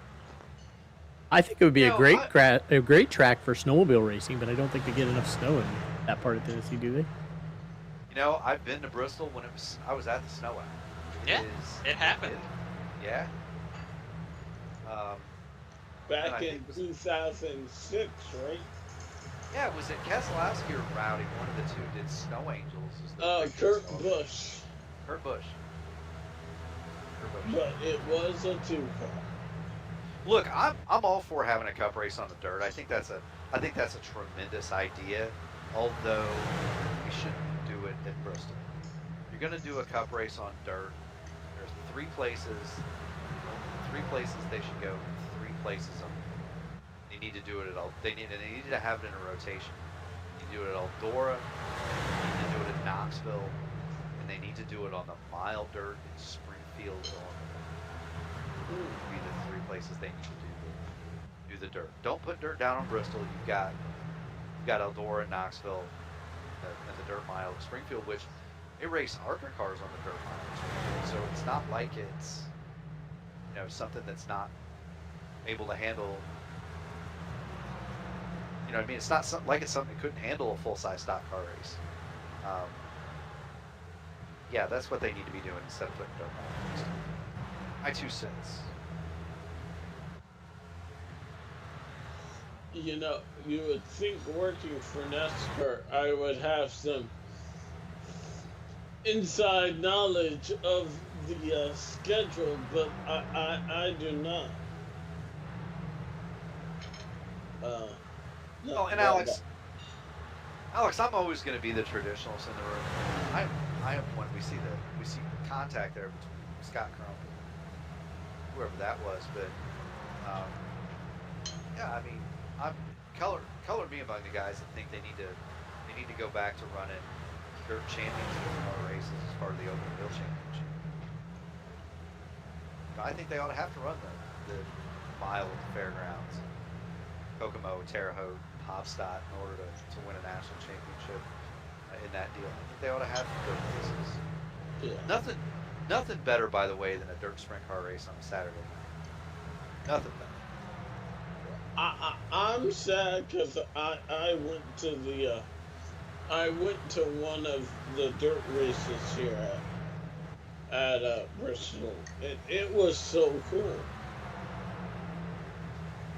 Oh, I mean, it was nice to see it once. It was way too dusty for me. One of the things you can't do, it was either too dusty or the track was a flat iron. One of the things that this place, because it does have the pavement underneath, it's never going to do well is it's very hard to prep it. So it's either got way too much moisture or none. And at least where my seat was, I had the big Oakley ski goggles on, and like I had the Oakley goggles and the Terrors. It was fun, but I wouldn't want to do it. You know what I mean? Does that make sense, boys? Absolutely. That makes perfect sense. But also being a guy raised on Indiana dirt tracks, I know to take the giant Oakley goggles with tear-offs to a dirt race. You know what I mean? yeah.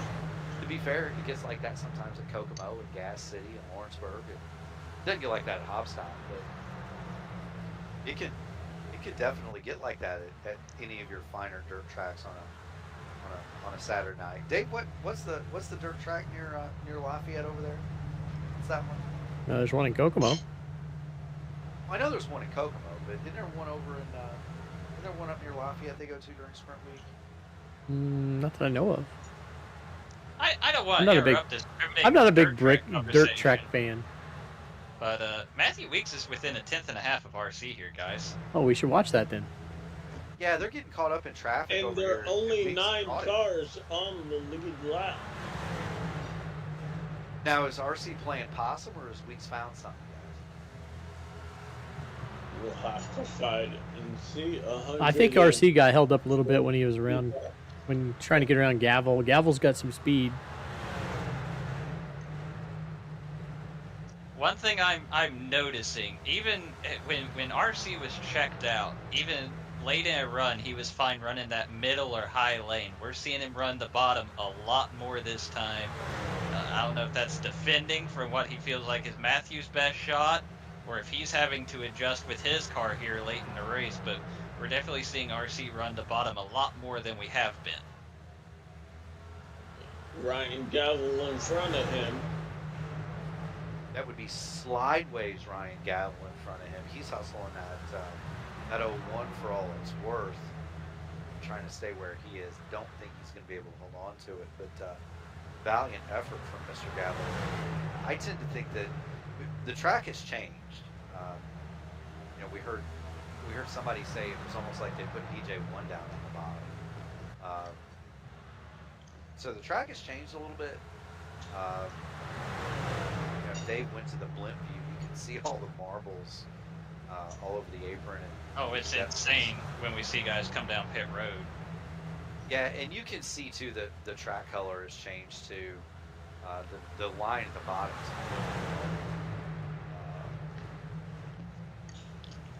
I wonder if some of that was RC playing possum, because he's starting to drive off a little bit now. Not having that clean racetrack. We see Josh the Clark coming 28 down on pit road. Yeah, it looks like that's is that damage on the right front? Oh yeah, so he's hit something. Need some duct tape. And I'm seeing him with a meatball, so I wonder if he might not have a broken toe link somewhere on one of those four corners.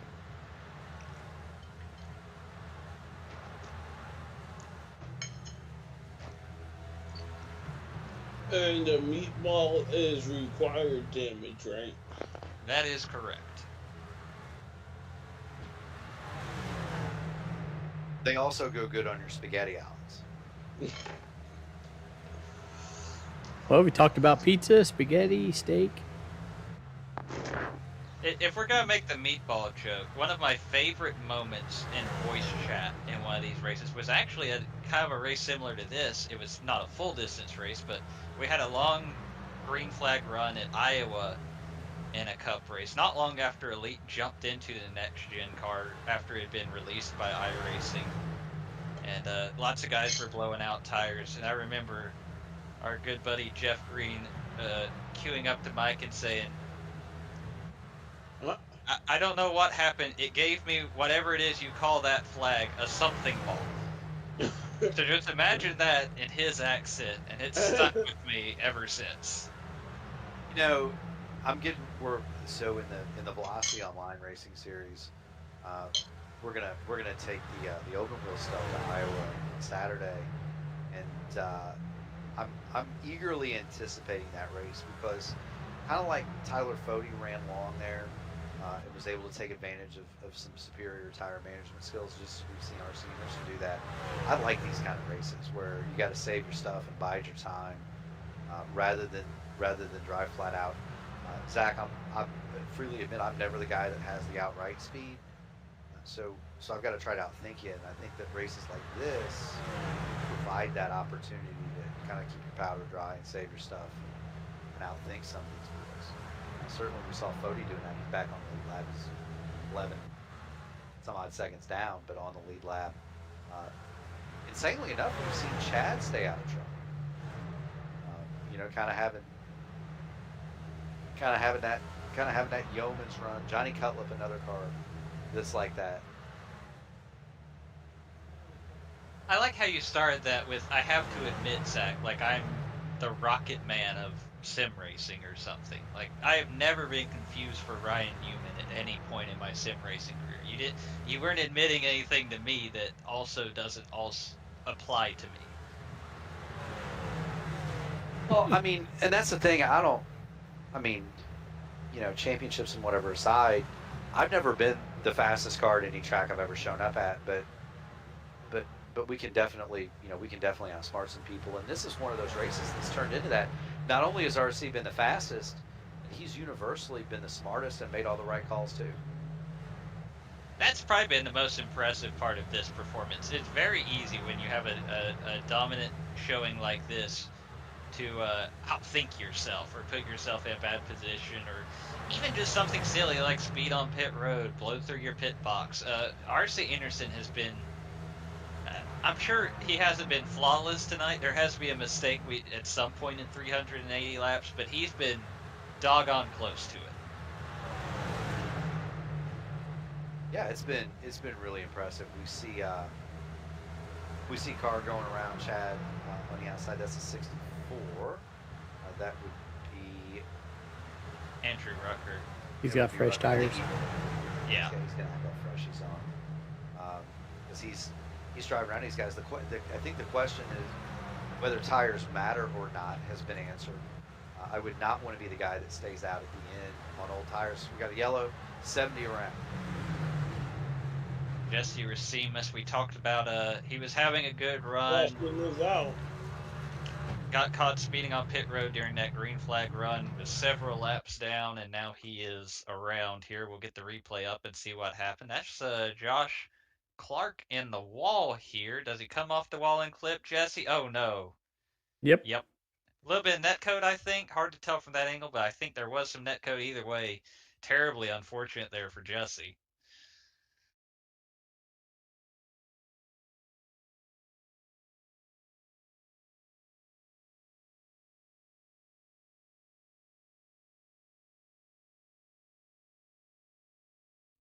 There we see. Oh yeah, that's netcode, and that turns Racimus into the wall. Pretty hard shot on the right front. I'm gonna take a peek here. He does have a meatball, so definitely I'd have to imagine broke that right front toe link. Definitely has some version of required repairs as he's pulling into his pit stall.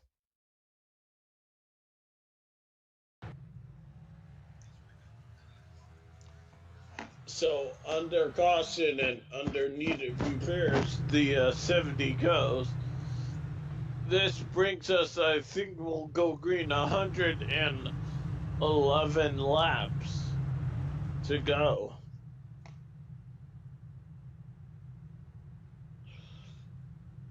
Under green. You can kind of see both at the bottom of the screen and also on the apron near the top of the screen those marbles that Mark was talking about, and you can see them collected here away from the racing surface. There's another good look at them as the guys are exiting the pits.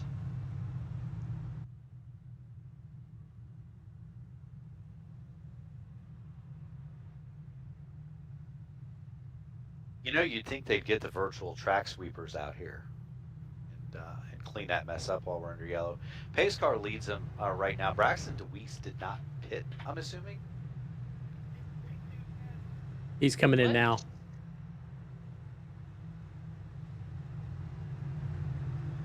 So there you have that. Chad took 2 tires.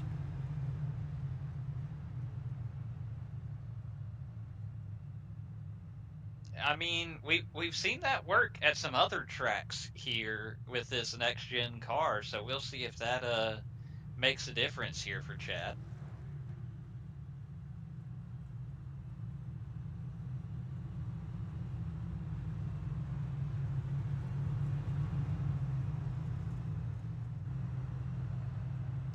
It would appear the other competitors are pessimistic on Chad's strategy here. They have a better idea than I do. It's not getting a rousing vote of approval from the crowd. We'll see how it plays out. They are predicting this will result in him wrecking the front of the field. Well, we'll find out what it does. Right now, it puts him on the front row with RC Anderson for this restart.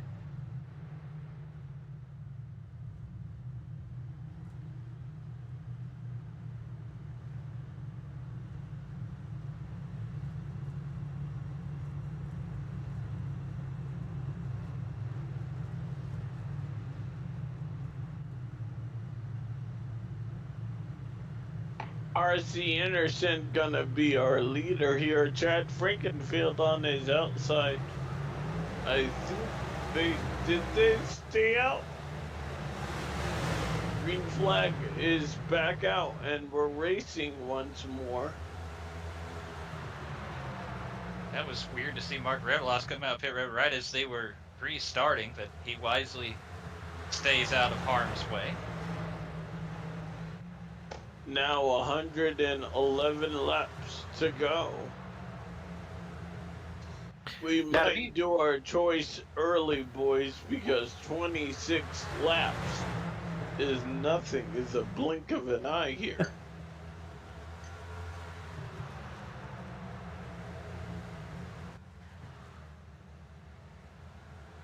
I will say this. Contrary to popular belief in the driver's chat, Chad did not wreck the field with his 2 tires. Instead, he's hanging tough in second. I Yes. actually don't think Yes. that's a... Well, I don't think that's a bad call for a couple of reasons, boys. The first is, you know, the setup here is pretty... has a lot of understeer to it. And so, two tires are going to loosen him up quite a bit. The other piece is, you know, I don't necessarily know that we're going to get another 100 lap run. If we go like 30, 40 laps, everybody's going to come back to pit road and get 4 more anyway. So why not? Why not give it a shot? If you're going to run, you know, he said he thought he'd run 8th anyway. Well, why the heck not, right? You're up here battling for the lead. I kind of landed in your camp. I was a little surprised to hear how convinced everyone was that he'd go straight to the back here. I figured at the very least it would be good short run. Maybe long run it hurts him, but this is kind of what I expected to see. Like you say, it frees up the car. It's helping him run that bottom, which you're going to have to do to start this run if you're going to have any chance of passing RC. So I didn't hate it. I definitely didn't hate it as much as the rest of the field did. And he's showing some muscle so far.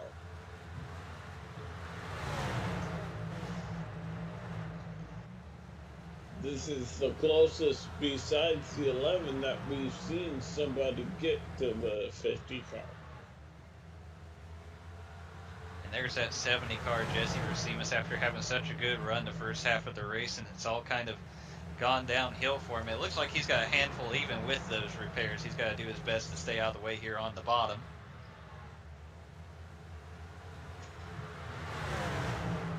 And these front 2 have driven up the road a good half second from Matthew Weeks, even more than a half second.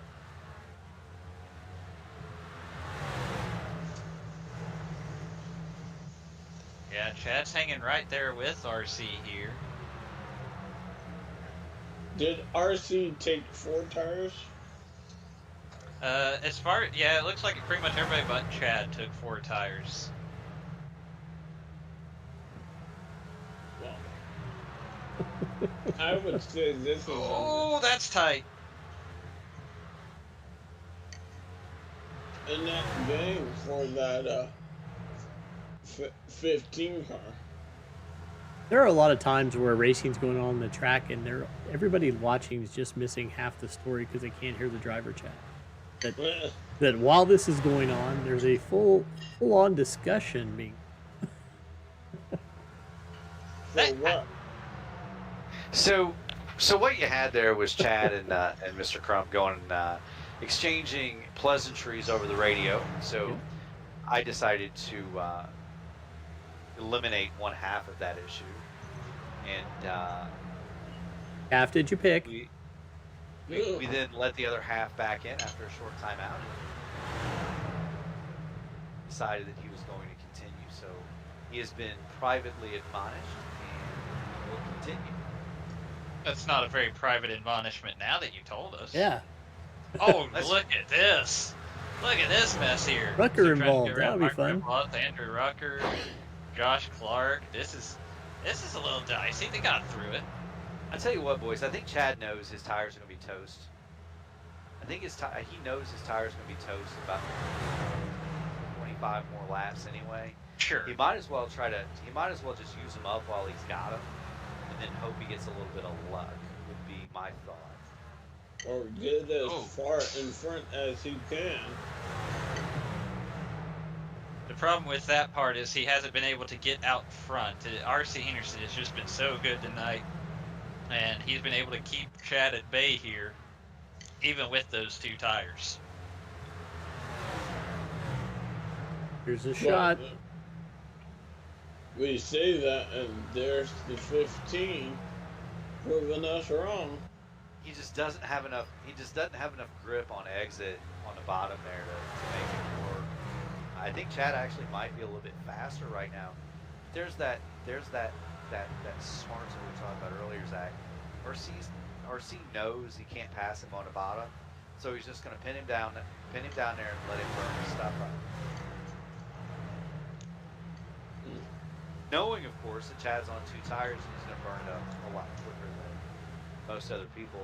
Matthew Weeks, I think, probably pretty cagey in all this deal too. You know, if I was him or Scott Crump or Garrison Hogan, you know, I'd be content to play possum and let Chad burn his tires on because, you know, around lap 430, somewhere in there, the tires on that 15 are going to be completely dead. Chad's going to be in a world of hurt, I think. Now I wonder, and this is going to be my ignorance here because I don't run the next gen cars much and some other cars on iRacing. I almost wonder if the 2 tires would make it harder to run the top for Chad because it already obviously is the freer line. I almost wonder if that would make it really easy for that rear end to step out on corner exit as you apply the throttle. Here's my ignorance. I don't know.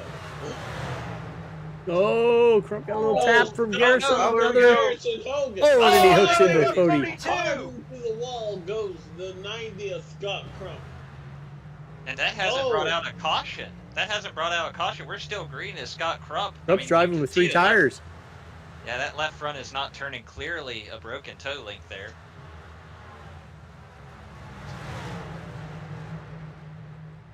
One of the Lake Norman cars in trouble. He's gonna have a hard time getting that on pit road too with that left front broken. I mean, he's got to try. He can't keep doing this, but it's like he's staying on track and daring him to throw the caution, trying to force it. I'd be worried. I hope we don't get a Bowman Gray situation here. Is what I'm starting to get concerned about. Well, he didn't get And down. you black flag him. Yeah, exactly. He just jumped down in front of the 22. This is him showing his displeasure about that contact, and this is where race control might have to step in here. Yes, he has been shown the black flag here. You can't have that. I'll say that. You can't have somebody doing something like that. I don't care how upset you get with what happens on the racetrack. You can't do stuff like that. Scott Crump gonna slow it down on the backstretch. Hopefully bring it onto pit road next time by.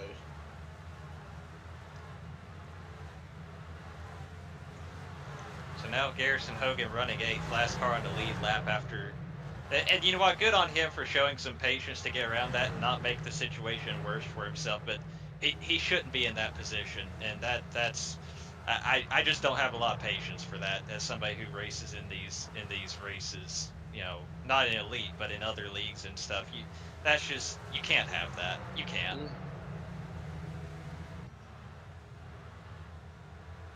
I mean, from my perspective, and you guys had the advantage of having race control in the broadcast, but from my perspective, like I could see why Scott was staying out there, and you know, maybe catch a yellow or something like that.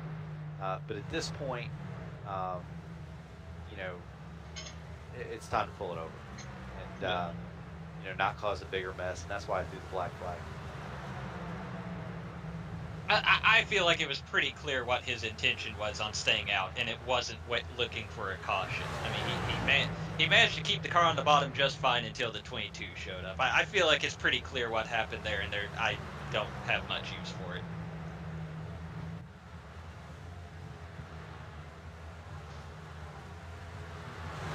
My thing is, you don't want to be caught up in somebody else's mess.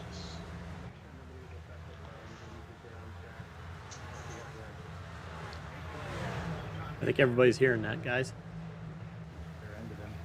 I do, yeah.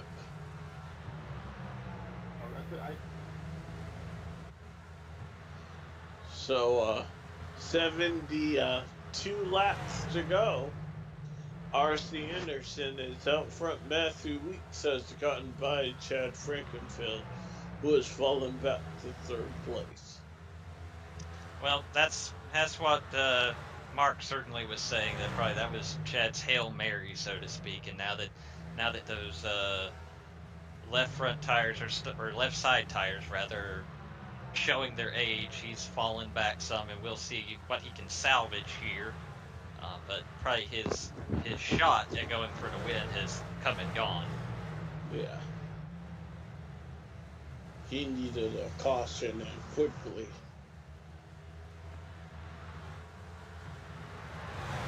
Well, R.C. Anderson has had the car to beat all night.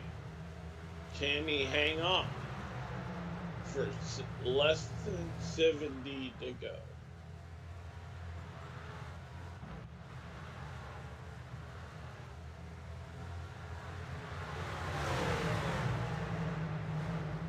Johnson Cutler battling Ethan Burrell. That's a battle for the fourth spot. You see Chad Frankenfield on the outside.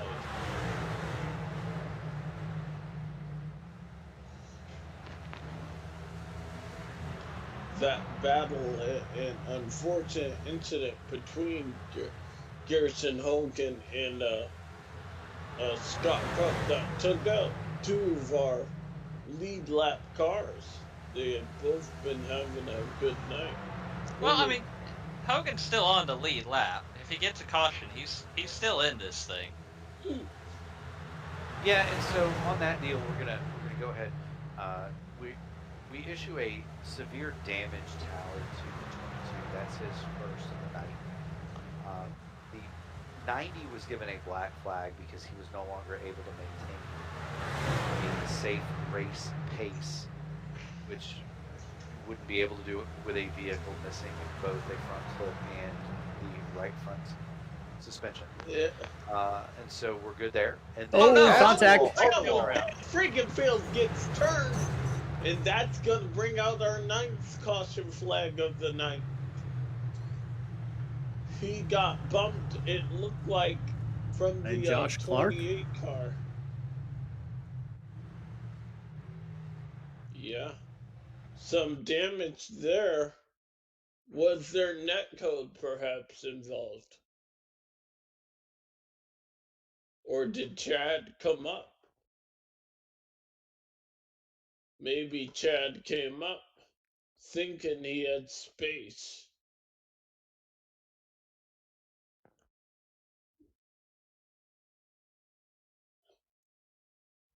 Let's see. Yeah, I'm thinking Chad must have thought he was clear, and there you saw. It's hard to say exactly what happened because you can see the 15 kind of phases through the 28 a little bit. It's after the initial contact, obviously, but there's a little bit of wonkiness there. Ultimately, I think there would have been contact either way. Whether that's just maybe the spotter had cleared Chad there as well. Yeah. In all likelihood, he had. Because at one point in the corner he was clear, and that's why you have to be careful trusting the in-game spotters because it can only react. It's very linear. It's very black and white, and so like right here, if he's clear, the spotter will shout clear, but you know Clark's going to get a little bit more of corner exit run, so you're not really clear, if that makes sense. Yeah. But if you're trusting the spotter there, you think, and especially knowing Clark's a lapped car, you might not be expecting him to stick nose in there. It's a lot going on. Caution out for the 8th time tonight. Yeah, and guys, that's the definition of a racing incident. You got a car on the bottom coming up. You got a guy on the top with a ton of momentum. That's nobody's fault. A little bit of net code thrown in for good measure. But Zach's exactly right. When you've got two distinct lines and you've got the momentum on the top like that, you'll have incidents sometimes where the guy on the bottom will slide up in front, and you'll wind up in a deal where the guy on the top just I mean, he is he has nowhere to go but into the back Yeah. of the car in front. So Looks like Johnson Cutler stays out here. He's in So he front does. of the 50 car. So he does, and after all that, Chad Frankenfield is going to get himself some new tires with 59 laps to go, and he will restart 8th or 9th, whichever one leave, 8th or 9th. Still on the lead lap, so not a bad day.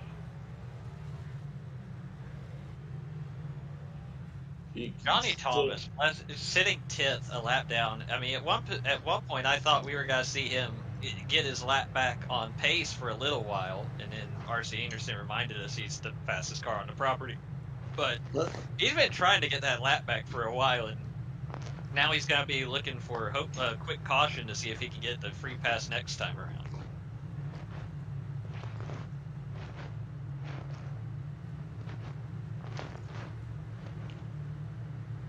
Cautions do breed cautions, so.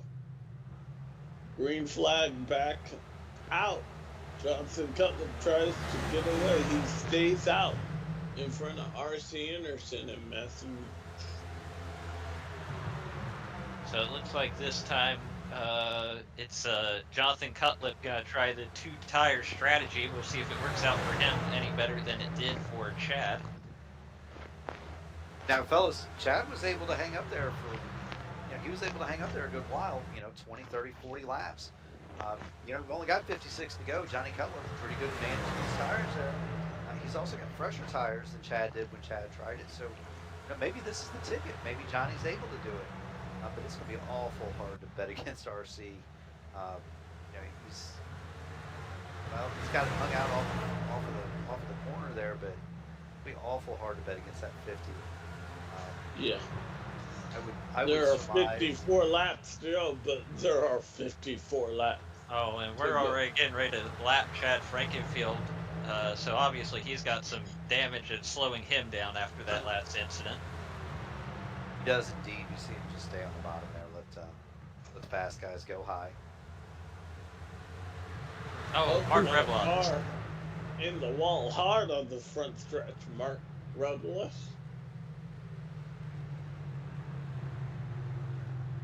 Our 10th caution flag of the night. Oh, bless you. Excuse me. Thank you. That's exactly what Johnson Cutler wanted to see.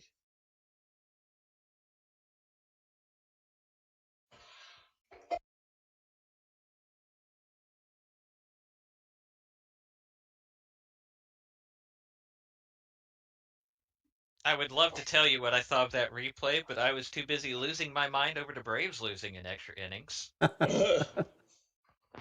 I had a squirrel moment over here. Well, it looked like thank you, Dave, for giving me a chance. Second chance. Here we go. Self-spin by the 99 says race control. That is, you know what? I think you did great on that one, Mark. That is definitely a self-spin by the 99. I don't know. It happened during the race, so I think it's a racing incident. Well, I don't think anybody's going to argue that call. It's what it is. I feel bad for Johnny Thomas in that exchange because you got Chad out there who's basically rolling. Oh no, wounded. You're right. I hadn't even thought of that. Oh no. He's rolling wounded, and poor old Johnny Thomas. Chad gets lapped, and then on the other end of the racetrack, Rabila spins it out, brings out the yellow, and poor Johnny Thomas, who's been riding that spot one lap down forever, doesn't get his lap back. I kind of want to cry now. Had that yellow happened one lap in either direction, Johnny Thomas is back on the lead lap. Well, he's gonna put on some new shoes and try again. I imagine, obviously, I haven't been able to keep a running tally, but with some of the long green flag runs we have, I'm sure there's an abundance of virtual Goodyear tires hanging out in these pit stalls for these late cautions. There are, and if you're Johnny Thomas or Justin Verner tomorrow, why not come get you 4 fresh tires? If I remember correctly, we started the night with 10 sets in the pits for these guys. That's what, yes, 11 tire set limit is what it says in the lobby. So that's obviously the four tires you start with, and then 10 more sets waiting for you on pit road.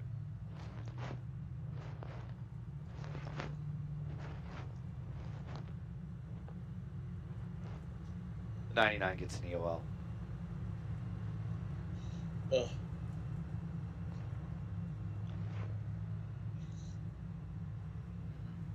This time we'll restart with under 50 to go.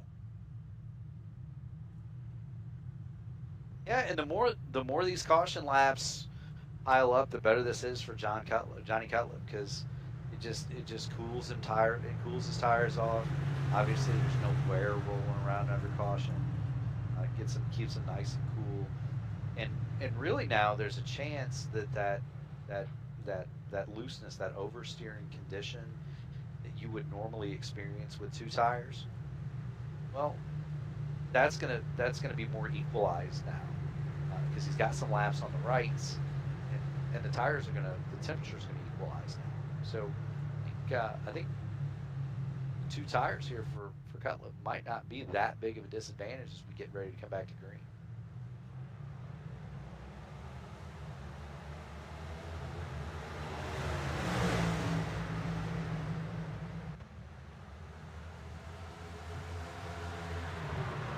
Back underway here. Jonathan Cutlip out front. Ethan Burrell's going to get up there and try to battle RC Anderson for that second spot, but RC too strong on the outside. Ethan Burrell now battling Matthew Weeks in that 11th car.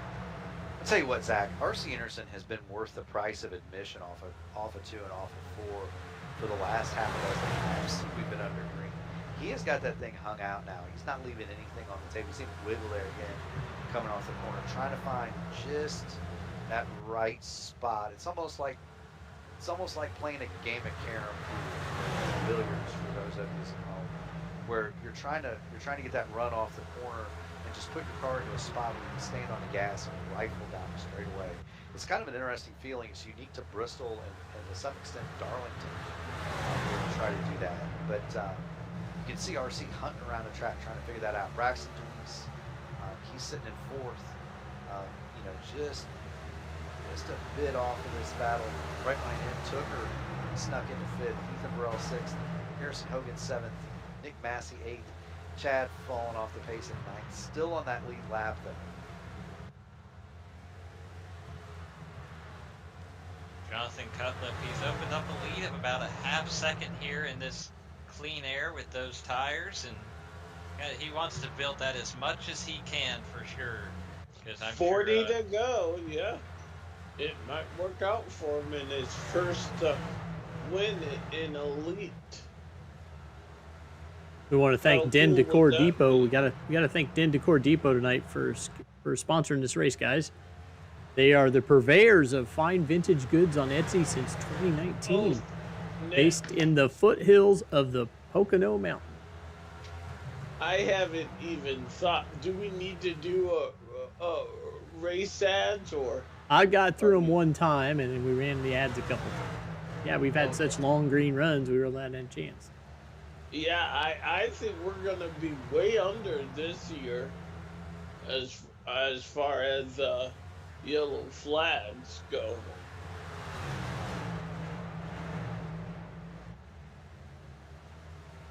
You talk about Jonathan Cutlip here in Elite. He has won. He won in the 23A season in both the Trucks and the Grand National Series, but looking for that first Cup win here tonight. Yeah. He did go against RC Anderson would be great. Now he nearly pulled the Tom Sneva move last year in the Cup Series. He was within one position of winning a championship without winning a race. Oh wow, that's true. Man, I would have loved if that happened in real life. So Dave, Ryan Newman almost did that back in 2014, the first year of our now what we call the playoff format. well, and the funny thing is, you talk about Newman doing that. The whole reason we have the playoff format is because Matt Kenseth won the championship winning only one race. And then, so they instituted the playoffs, which, you're supposed to have to win, and Newman darn near won the thing without winning a race. Yeah. Um, He finished second. Yeah, I mean, it's, winning a championship isn't about winning races. It's about running in the top, running in the top 3 to 5 every time out. Johnny Cutlip is always right there. He's always in that top 5, certainly in the top 10 group. Finishes well every week. He doesn't make mistakes. This is kind of one of those races that would suit a driver like that. Just kind of keep your nose out of trouble and keep it up at the front. Good things happen. If you looked at 5, there's not a mark or a scrape or a nick on the thing. It's still remarkably clean, as is the 50.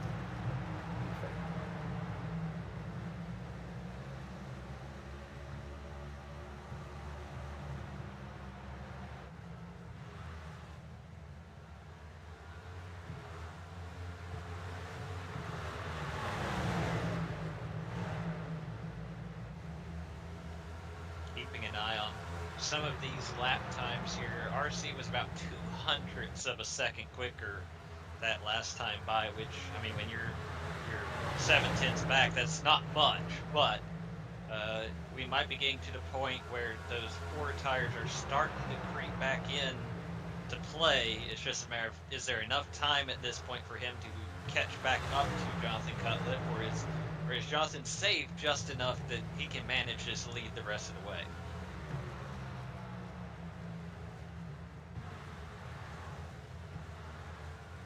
All right, guys, 25 to go. The counter has changed. Who do you like? Oh, make your picks. I'm gonna go with my boy who's leading, Jonathan Cutlip.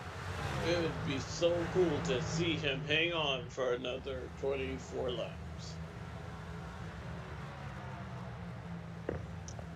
In that case, I guess I'll take RC then. Oh. I'll go deeper, and I'm going to take Garrison Hogan. Oh. As you guys know, I have to remain impartial, so do not pick. I do not pick, but I'm looking for 2 things here. Is it going to go caution free? Which would enable RC to have another shot at John Cutlip? And then the other piece that I'm looking at is, this is the first time that we've really seen that 50 look at all vulnerable throughout this entire race. He has a swarm of angry hornets behind him, and I'm wondering how much longer before the lid boils over on, or how much longer before the lid blows off of that pot. Fellas, I think we missed somebody. Nick Massey's on a roll. Oh, he's turning some of the quickest laps car in the wall there. right now. Got front. Really slow on the front stretch right there, or back stretch. Yeah, I'm curious to see what Nick Massey can do in clean air here, because he was turning some quick laps while he was running the bottom in that gaggle. He might have the fastest race car on the track right now. Right now, I only see 23 cars on the track. Massey just laid down the 15:08. That is, I mean, at this point in the run, that is lightning. I mean, that's 3/10 quicker than Jonathan Cutlip. Ooh. Don't tell that to the Garrison 5 Hogan just turned a 14:98. And guys, you can get to him, but can you pass him, right? And then if they do get to him, are they going to use the bumpers? I mean, Johnny Cutlip is one of the most respected drivers on this circuit. He's an admin. He calls the ARCA races, the open wheel races, from race control. Very, very nice guy, very well respected. Would they lay the bumper to him? I don't know that he could stop both of them. I was about to say, we're going to find out now. We can stop talking about it. It's here. They are there. The battle is on for the lead. Nick Massey going to the inside here, taking a look with 14 to go. He opens up the top for Garrison Hogan. Mark, you talked about really Oh, early in this 3 year. wide. Oh, And 3 what- wide. The temptation to shoot the middle. Here's Garrison Hogan trying it. Garrison Hogan 3 wide to the lead in turn 4. Looked like Massey kind of backed out of that a little bit. What a move. Wow, that was a power move.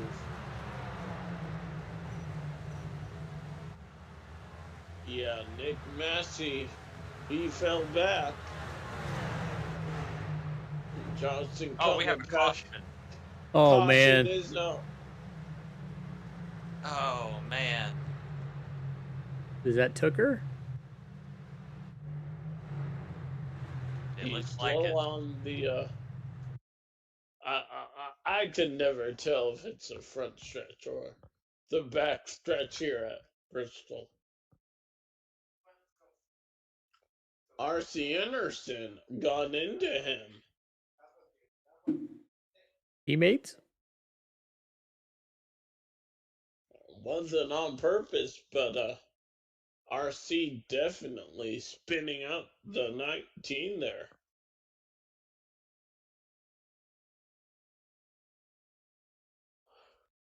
I'm going to share with you guys before I call it on the thing.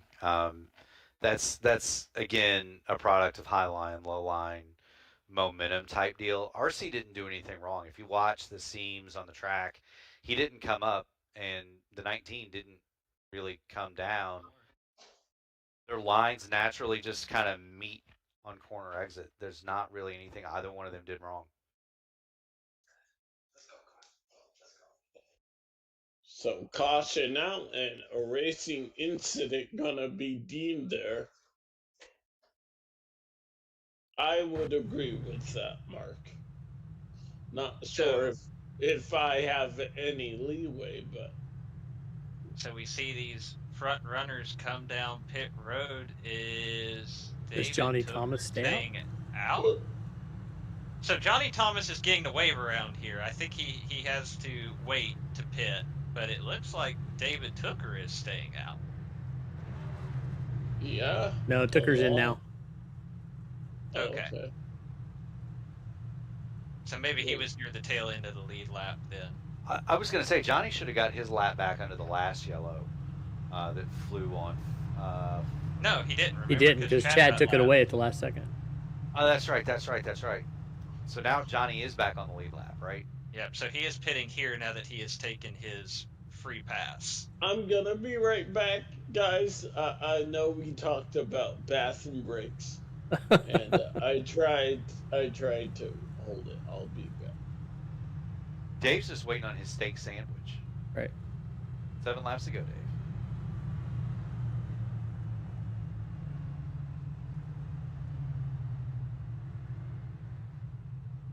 All right. So it's gonna be Garrison Hogan and Jonathan Cutlip on the front row here for this restart. It looks like. It looks like, looking at the pit times, this doesn't surprise me with how short this run's going to be. It looks like 2 tires was the move for this one. Seems like a pretty universal decision as I'm looking at a bunch of 9-second pit stops with the exception of Chad Frankenfield and David Tooker, who have their damage from separate incidents that they were naturally trying to work on without losing a lap.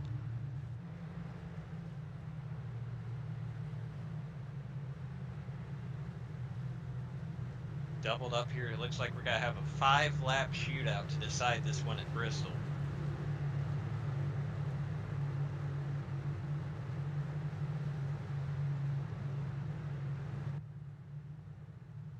Here we go. Pace car is off. 5 laps to go at the last great Coliseum.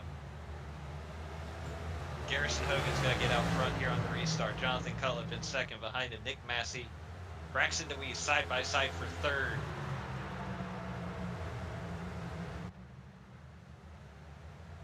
Braxton DeWeese gets a huge run there off the corner. He's got to get up to third. Nick Massey's got to have to fight for fourth with Ethan Burrell. As now Braxton DeWeese has his sights set on these top 2. Garrison Hogan into 22. Jonathan Cutlip into 5. 4 to go. Ooh, Ethan Burrell loose. Gathers it up. Can Jonathan Cutlip run down Harrison Hogan? Garrison Hogan. Harrison Gogan. 2 to go. Less than 30 seconds of green flag racing. Caution. Jesse Racimus. Oh. We will have an attempt at a green-white checker.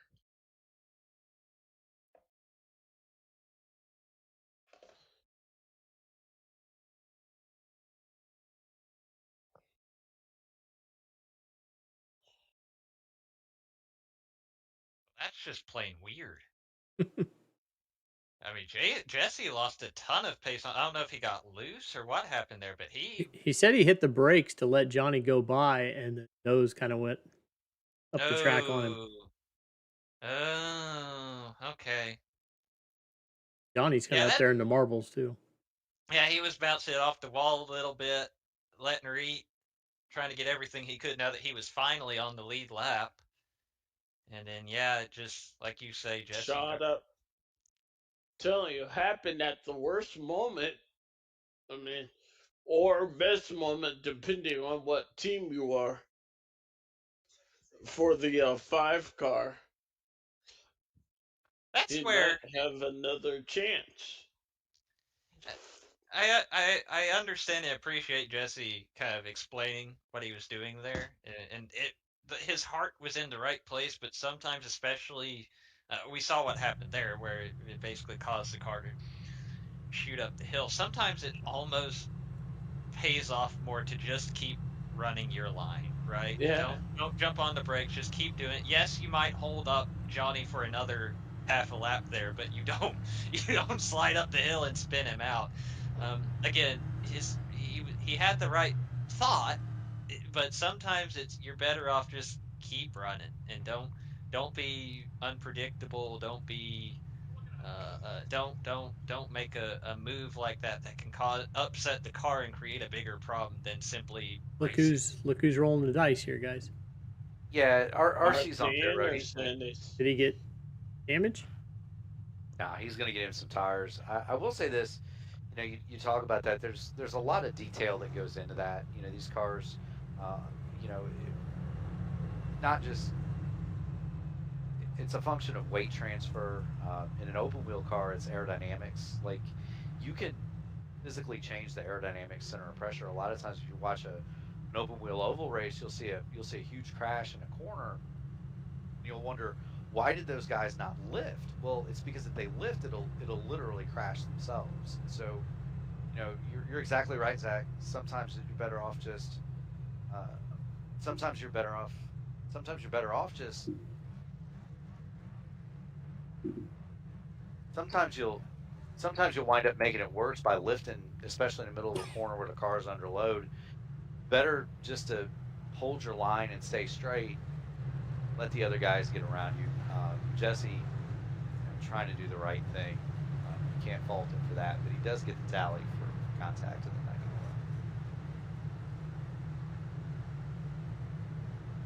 negative. All right, 2 laps to go. Yep. I think what's on everyone's mind, can Garrison Hogan hold off a determined Johnson Cutlip?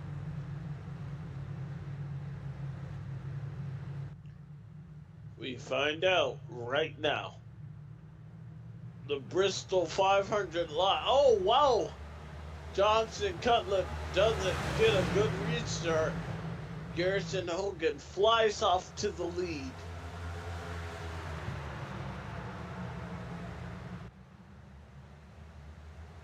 He spun the tires. White flag in the wind.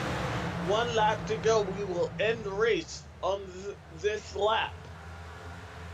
Garrison Hogan trying to hang on for his first full-time win, and he'll do so ahead of Ethan Burrell.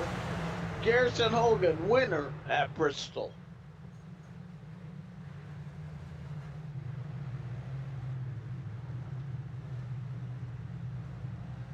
good for him. I don't know if anyone saw that, but that 3-wide move toward the end was something to be proud of.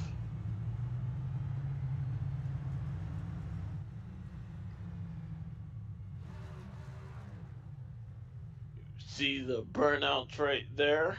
What was our final count on our cautions? 12 cautions, so not bad.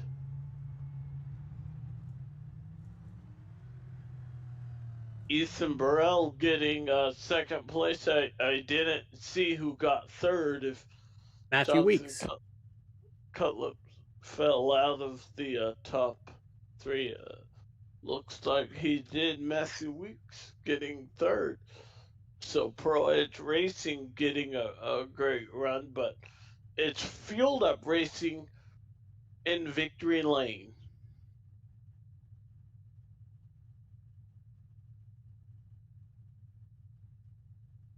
So by my quick count here, looking at a Sim Racer Hub, 4 career wins now in the Cup Series for Garrison Hogan. Last year's Daytona 500 winner, and now a winner in this season. I believe this is his first. He won at Auto Club earlier. Oh, okay. Quickly becoming a household name for us. Right, there's your third place. Matthew Weeks there. It's Alex and Zach up in the booth. You got a coffee? Yeah, man, I got you. Man, it was a tough night, but you brought it home to a podium finish there, walking through your night. Long. I'm glad we got some long runs. Surprisingly fast, dude. The next gen in Bristol, I just have not figured it out, and RC gave me some tips with my brakes, and I think that first run I struggled, but after that, man, we were hooked up, and I think RC and I were probably the best cars on track for the long run, dude. I was hoping we could battle it out, but it didn't go that way. Yeah, man, it definitely looked like at the midpoint, you guys were the cars to beat. What did you do behind the wheel to get there? Messing with brake bias, I started like real high. I think I was like at 50%, dude, and I ended up backing that thing all the way down to 39%. And then once I got down there, it's just totally changed how the car drove, and it felt so good. And I was struggled so bad last night, and I was down on myself because I did not have any speed. But to come tonight, have some speed, possibly almost had race winning speed if it would have went green. I don't know how it would have played out, but I feel good, man. Well, yeah, brought it home in third place. Want to give you the chance to shout out anyone and anything you'd like. Shout out you guys, and I love coming up here and talking to you and all the Pro Edge guys. A huge thank you to RC for the tips, man. He helped me so much tonight, and I think Ethan got second, so it's a good podium for 2 Pro Edge guys. Congrats to Garrison on the win, man. He snagged it at the end, dude, like Willie B. And then all the sponsors that that put on this show for us, that help us do this, man. I love racing. It's fun, so hopefully we snag a win here soon, man. All right, well, congratulations, man. It's always good talking to you. Oh crap, I forgot. 213 Simware, I totally forgot. My mind is blank. Go check out .com, order you some Matthew Weeks stuff, man. I got some nice shirts, all kind of other drivers. JV designs for the schemes. Thank you, guys. All right, keep the sponsors happy there. You can find Zach Evans shirts at 213simware.com too. Is that my man, E-Dog? What's up, Alex? I think I heard Zach, too. And Zach, Hi, yeah. buddy. What is up, Zach? I'm here, but nobody cares. I do. Oh, man. Well, it must be a good day if you're talking to us. You brought it home in second place, walking through your night and getting that runner-up finish. Yeah, man. I come into this place normally with high expectations, and I usually have really good speed, and I usually end up being one of the casualties. But tonight, I went in with low expectations, and I really didn't have very much speed. And then I ended up finishing second, so I don't even know.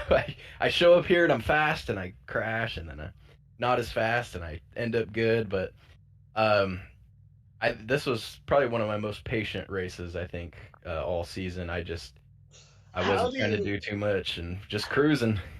how do you prepare for a race, a full length race like this at Bristol, 500 miles, virtual or not, or 500 laps, not 500 miles? It's still a tall order. Yeah, for sure. I mean, preparation is just having a snack before, getting a big cup of water, and just it's a marathon, man. You can't try too hard. You can't get worked up about, if somebody did something you didn't like, or if you got a piece of the wall or something. You just keep chugging along and hold a steady pace, and really just don't try too hard is the biggest thing. I mean, just riding and enduring, and then all of a sudden there's 40, 50 laps left, and then you got to figure out how to flip that switch back on of running qualifying laps. But yeah, man, I've done enough of these full distance races now that I kind of got a good rhythm going on, but it's never easy. All right, well, you still got a second place finish. You made it look easy. Want to give you a chance to shout out anyone and anything you'd like. Yeah, shout out to Pro Edge Racing, man. RC had the field covered. It sucks that his race ended up how it did, and Weeks as well. He ended up finishing good, and I know Tooker, RC and Tooker came together. That was unfortunate, but shout out to all the guys, man. Clark too. He stuck it out, man. I think he said he finished like 5 laps down and still got a top 20 out of it. So big props to him, man. That's tough to do. And shout out to you guys for enduring this long night. Hopefully you guys are as excited about us about how quick this race went by. I think we were all kind of expecting a lot worse. So yeah, man. Shout out to you guys for putting on the broadcast for us. Yeah, 10:40 Eastern Standard Time is not bad to finish a full length race. So, good. Congrats, man. It's always good talking to you. Yeah, for sure. Thanks, guys. All right.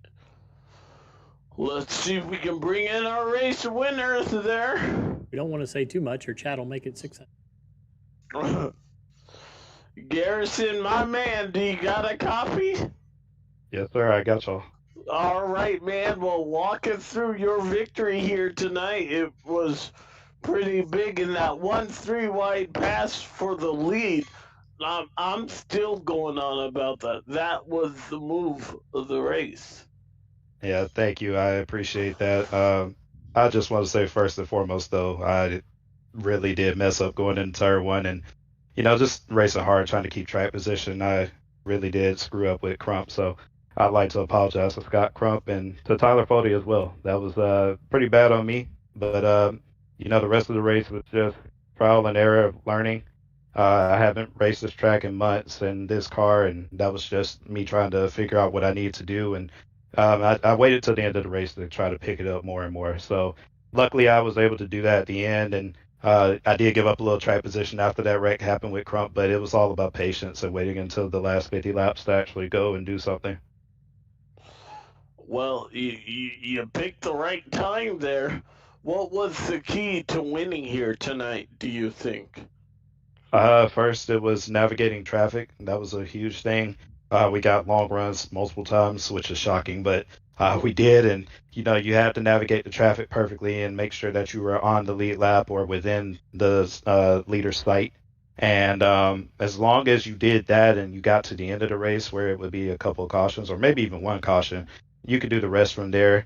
It's always going to be 10 cars or less on the lead lap at the end of the race, and you should be able to navigate if you have the pace. If not, I mean, you just can take a risk and take two, but luckily I had the pace, so I was good for it at the end.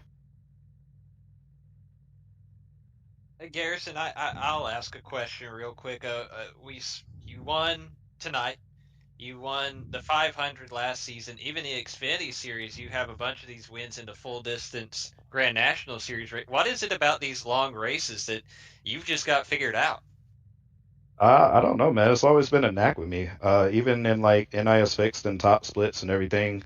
Uh, I'm one of those old school drivers, right? Like my favorite driver is Jimmy Johnson. I've always learned that old school mentality of racing, and like a lamb out like a lion, type of mentality. So, it works for me on the long races, and patience also and discipline does a big, big, big favor for me, and that kind of comes from playing sports. So.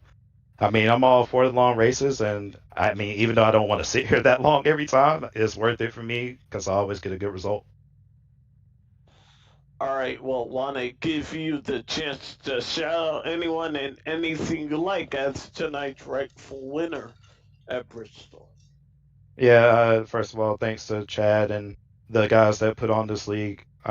Even though we give him a lot of crap about it, even for like the other night at Phoenix, uh, he does a great job with every situation almost that you can probably think of. And you guys for putting on the broadcast and our sponsors that sponsor our races and this series. And to my Fueled Up Racing guys, I appreciate their support. We were in the channel, of course, in Discord, and when I had my head down about the whole thing with Crump, they kind of picked me up and, it kept me going. So I'd like to thank them. Pro Edge guys as well. We're all friends there. And yeah, hopefully you guys enjoyed that. That was, I think, a fun race for the most part. And hopefully the fans enjoyed it too. All right, man. Well, congratulations. Hope to be talking to you a lot more during. Uh, this was your second win of the season. Who knows? Maybe you can ride this to a championship. Yeah, expect the pace to pick up for the playoffs. So you'll see me more. All right, Garrison Hogan, your winner in tonight's Bristol 500. Guys, this was a short night as far as racing under the lights and a full race, but it was exciting. Oh, I think Ethan definitely said my favorite point of the night, which is, we kept this fairly clean for a 500 lap short track race. I think even compared to some of the 250 lap races here, pretty sure it might have been the fewest cautions we've ever had. I don't remember what number we finished with. If we finished with 10, 12, okay, so we didn't quite beat 11, but a really good night on that front. Getting the race in under 3 hours. Just really impressive racing we saw tonight from a track that often can produce some pretty disastrous results. So everybody has to get a tip of the cap for that. And we saw an exciting finish. You mentioned the three wide pass with Garrison Hogan, and man, just all in all, probably one of the most entertaining full distance races I can remember here in the Elite Cup Series. And we definitely got treated tonight. Mm-hmm. Dave, any final last words, or are you ready to go to bed? I'm ready to go because my steak sandwich might actually be somewhat warm still. I was really not planning on eating until probably after midnight. So, yeah, great race. Look forward to next week. Where we go next, Dave? Right. October 4th? Where are we headed to? I think we're going to Montega. Ooh, we get to go to Japan. Cool, awesome. Yeah. All right, well, I think that just about does it from ERN. From all of us from ERN. So glad you could join us, and we hope you get some of your life back, and we'll see you guys next week, 8:30 Eastern Standard Time, when we visit virtual Japan. So long, and we'll see you guys next time.